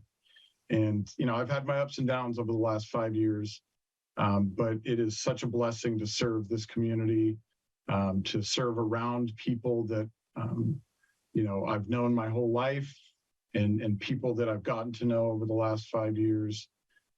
This community is dedicated to service and serving each other. And the pandemic just reminded us of that. It was really exciting to see this community pull together and work together. All backgrounds, all cultures, all immigration status. It doesn't matter. Everybody in this community pulls together, and I really appreciate that. And it's why I got into this business. When I went to the county, gosh, that was almost 19 years ago. It was a big turning point in my career to move from the public sector or the private sector to the public sector, because I wanted purpose. And that's what this job has given me, and will continue to give me. I would be remiss to not thank Bob for the last 4 years. I remember when he was hired, Mayor Ruddick, you told me to watch him, to learn from him, to study him. And, I didn't know how much I would learn or grow from working with Bob. We're different people. We're very different people, and we have very different styles. But those two styles have really meshed over the last 4 years, and I feel like we've had a great partnership. The transition, I think, will be pretty easy because he's never left me out of a thing. He's shared everything with me the last 4 years, and I think that just puts me in a great position to continue the great work we're already doing. We have a great department head team. We've worked together a long time. We understand each other, and we're all committed to this community. And, I'm really committed to the staff that we have here. They work really hard, and I think one of the most important things I can do is continue to support them, give them the resources and the support they need to grow. They're the ones that are out there serving the community every single day. And they're the faces of the community. And I think that is our role as leaders, is to support them so that they can really provide the best service and the best outreach and support to the community that they possibly can. I don't take any of this lightly. This is really a precious gift you've given to me to serve this community, and I'm excited. And I know it may not show on me tonight. Tonight's a mix of emotions, but I am very excited to move forward with the organization and continue all the great work we're doing, and look forward to many more years providing those services here. So thank you very much for your vote of support, and to our team and to the community. I agree with Harvey. Some of the people that I expected to be critical have been nothing but supportive, and I appreciate that trust, and I will hold that sacred as we move forward. So thank you. Thank you very much. And last but not least, my family, because this is a very demanding profession, and they know how much time and energy I give to the community. And I'm just appreciative of my wife and my children who put up with all the long hours and the long meetings and the late night meetings. And I appreciate their support and love because this is a labor of love and of service. And I hope I'm a good example to them as they explore their future careers, that it's more than just finding the job that pays the most or is the most fun. It's about having purpose. So some of my kids are up watching tonight. Some of them have school starting tomorrow, but I hope I'm setting a good example for them. So thank you. Folks, you're looking at two great public servants who understand what being a public servant means and have dedicated their lives and careers to public service. Bob Nisbet, Matt Chittister. Goodbye, Bob, and thank you. Welcome, Matthew. We're looking forward to your the Matthew era. Hopefully it's a long one. Okay. Mayor, would you make the motion? I will, thank you. I move that we adopt a resolution appointing Matthew Chittister as city manager and approving his employment agreement. Second. Could we have a roll call, please? Councilmember Brownstone, Yes. Councilmember Jimenez, Yes. Councilmember Rohrbach, Enthusiastic, yes. Vice Mayor Penrose, Abso-fucking-lutely. Mayor Reddick.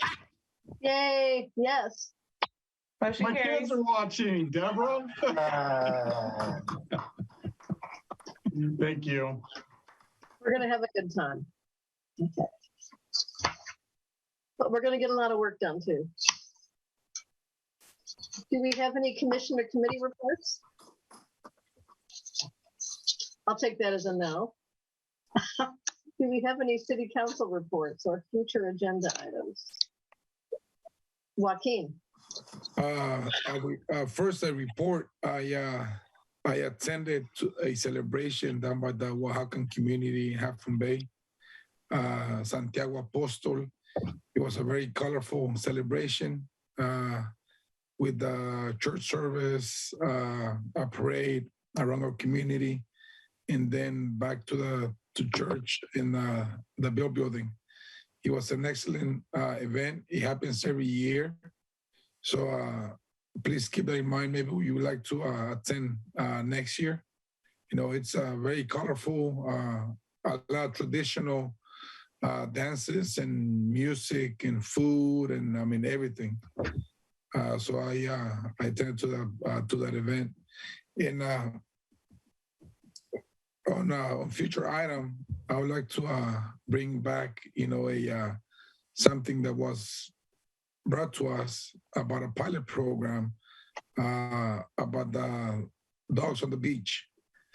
About the ordinance, a pilot ordinance, you know, about separating, you know, allowing dogs on certain part of the beach on Poplar.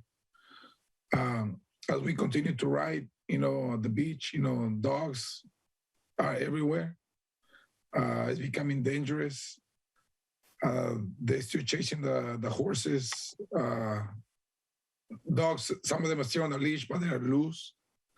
And just kind of concerned about the riders, the owners, and the dogs. This last Sunday when, you know, on the beach ride, a little Chihuahua dog, you know, went up to the horse. You know, the horse kicked the dog. I mean, it missed the kick, you know, but he's a concern about what happens if one of the dogs gets kicked and he gets injured, or if one of the riders falls off the horse and it's injured, or maybe even one of the owners one of the dog owners gets injured. Who's at fault? So maybe about enforcing, you know, a pilot program, you know, maybe bring it back, you know, about how can we separate the areas where the dogs are allowed, you know, in on leash or off leash, yes, for safety, you know, for safety of the rider, safety of the horse, safety of the dog, and safety of the owners of the dog. Because I mean, it's a lot of things happening, and some owners just seem to be neglectful about the dogs. So how about if we bring back a discussion first, just to, suss out the issues there, as opposed to directing staff to come back with a regulation or something. Is a discussion at a council meeting? If we can bring back a discussion on it, it'd be great. Like I said, I ride at the beach, almost every weekend right now during the summer. And I see it. I was a victim of a dog bite. My horse was attacked by a dog. So it is concerning, and we just have to be able to do something about it. Do we need a second on that to that back, or no? Yes. I can second that. Yeah. Okay. Great. Yeah. I actually would like to agendize a discussion as well. Yeah. On the feeding of wild animals, in particular wild birds, and ravens and crows. Ever since we put out that little item in the community e-news, more reports of folks feeding, different things. It just, created a ruckus out there on next door. So I would like to just bring back a discussion. I know that there are many beach communities that have rules and regulations about it. I have visited Alsace-Lorraine, where there's clear property damage, like to solar panels, roof lines, gutters, and things like that from nearby. Regular feeding, sometimes 3 or 4 times a day of ravens and crows. So I'd like to, at a future agenda, have a discussion about what might be done there, whether it's just some further education, whether an ordinance is necessary. I'm thinking probably an ordinance, because it seems that some of this animal feeding, bird feeding is resistant. So it may require more rigorous enforcement via an ordinance. But in any case, a discussion, much like Joaquin is talking about with horses and dogs. But I do need a second on that. Second. Thank you. All right. So unless there's anything else, I'm going to adjourn this meeting and thank all of you. Thank Bob. Welcome, Matthew. Thanks to everybody who stuck through this long meeting this evening. Good work done. Thank you, Jessica and Catherine, for work on the election issues and the appointment of Matthew. And thank you, Victor. Thank you, everyone. It's been a great ride. Good night, everyone. Thank you. Good night. Good night. So long.